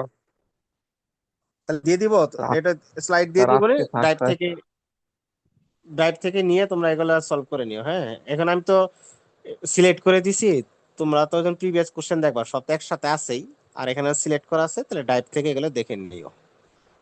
ঠিক আছে? তে পিএম এ কোশ্চেন দেখাইতে পারলাম না। পিএম এ কোশ্চেনটা নেক্সট আরেকটা আমার সেশন আছে মনে হয় 18 তারিখ, তখন ওটা একটু আগে দেখায়, পরে ওই সেশনটা দেখাবো। তাহলে আজকে আর না যাই, রাত হয়ে গেছে, ধৈর্য হারা হয়ে যাবে, অনেক রাত হয়ে গেছে। আমি এগুলো দিয়ে দিব, তোমরা এগুলো দেখে নিও। আর প্লাস ফিডব্যাকটা সবাইকে দিয়ে দিও। হ্যাঁ, সবাই মিলে ফিডব্যাকটা দিয়ে দিও, যে কজন আছে সেই কজন না, গ্রুপে বলে দিও সবাইকে এই ফিডব্যাকটা দিয়ে দিতে হবে।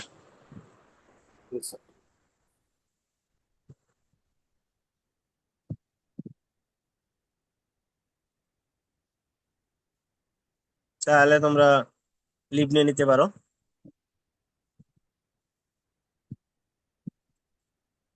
ঠিক আছে। আসসালামু আলাইকুম স্যার। জি স্যার, আসসালামু আলাইকুম। এই,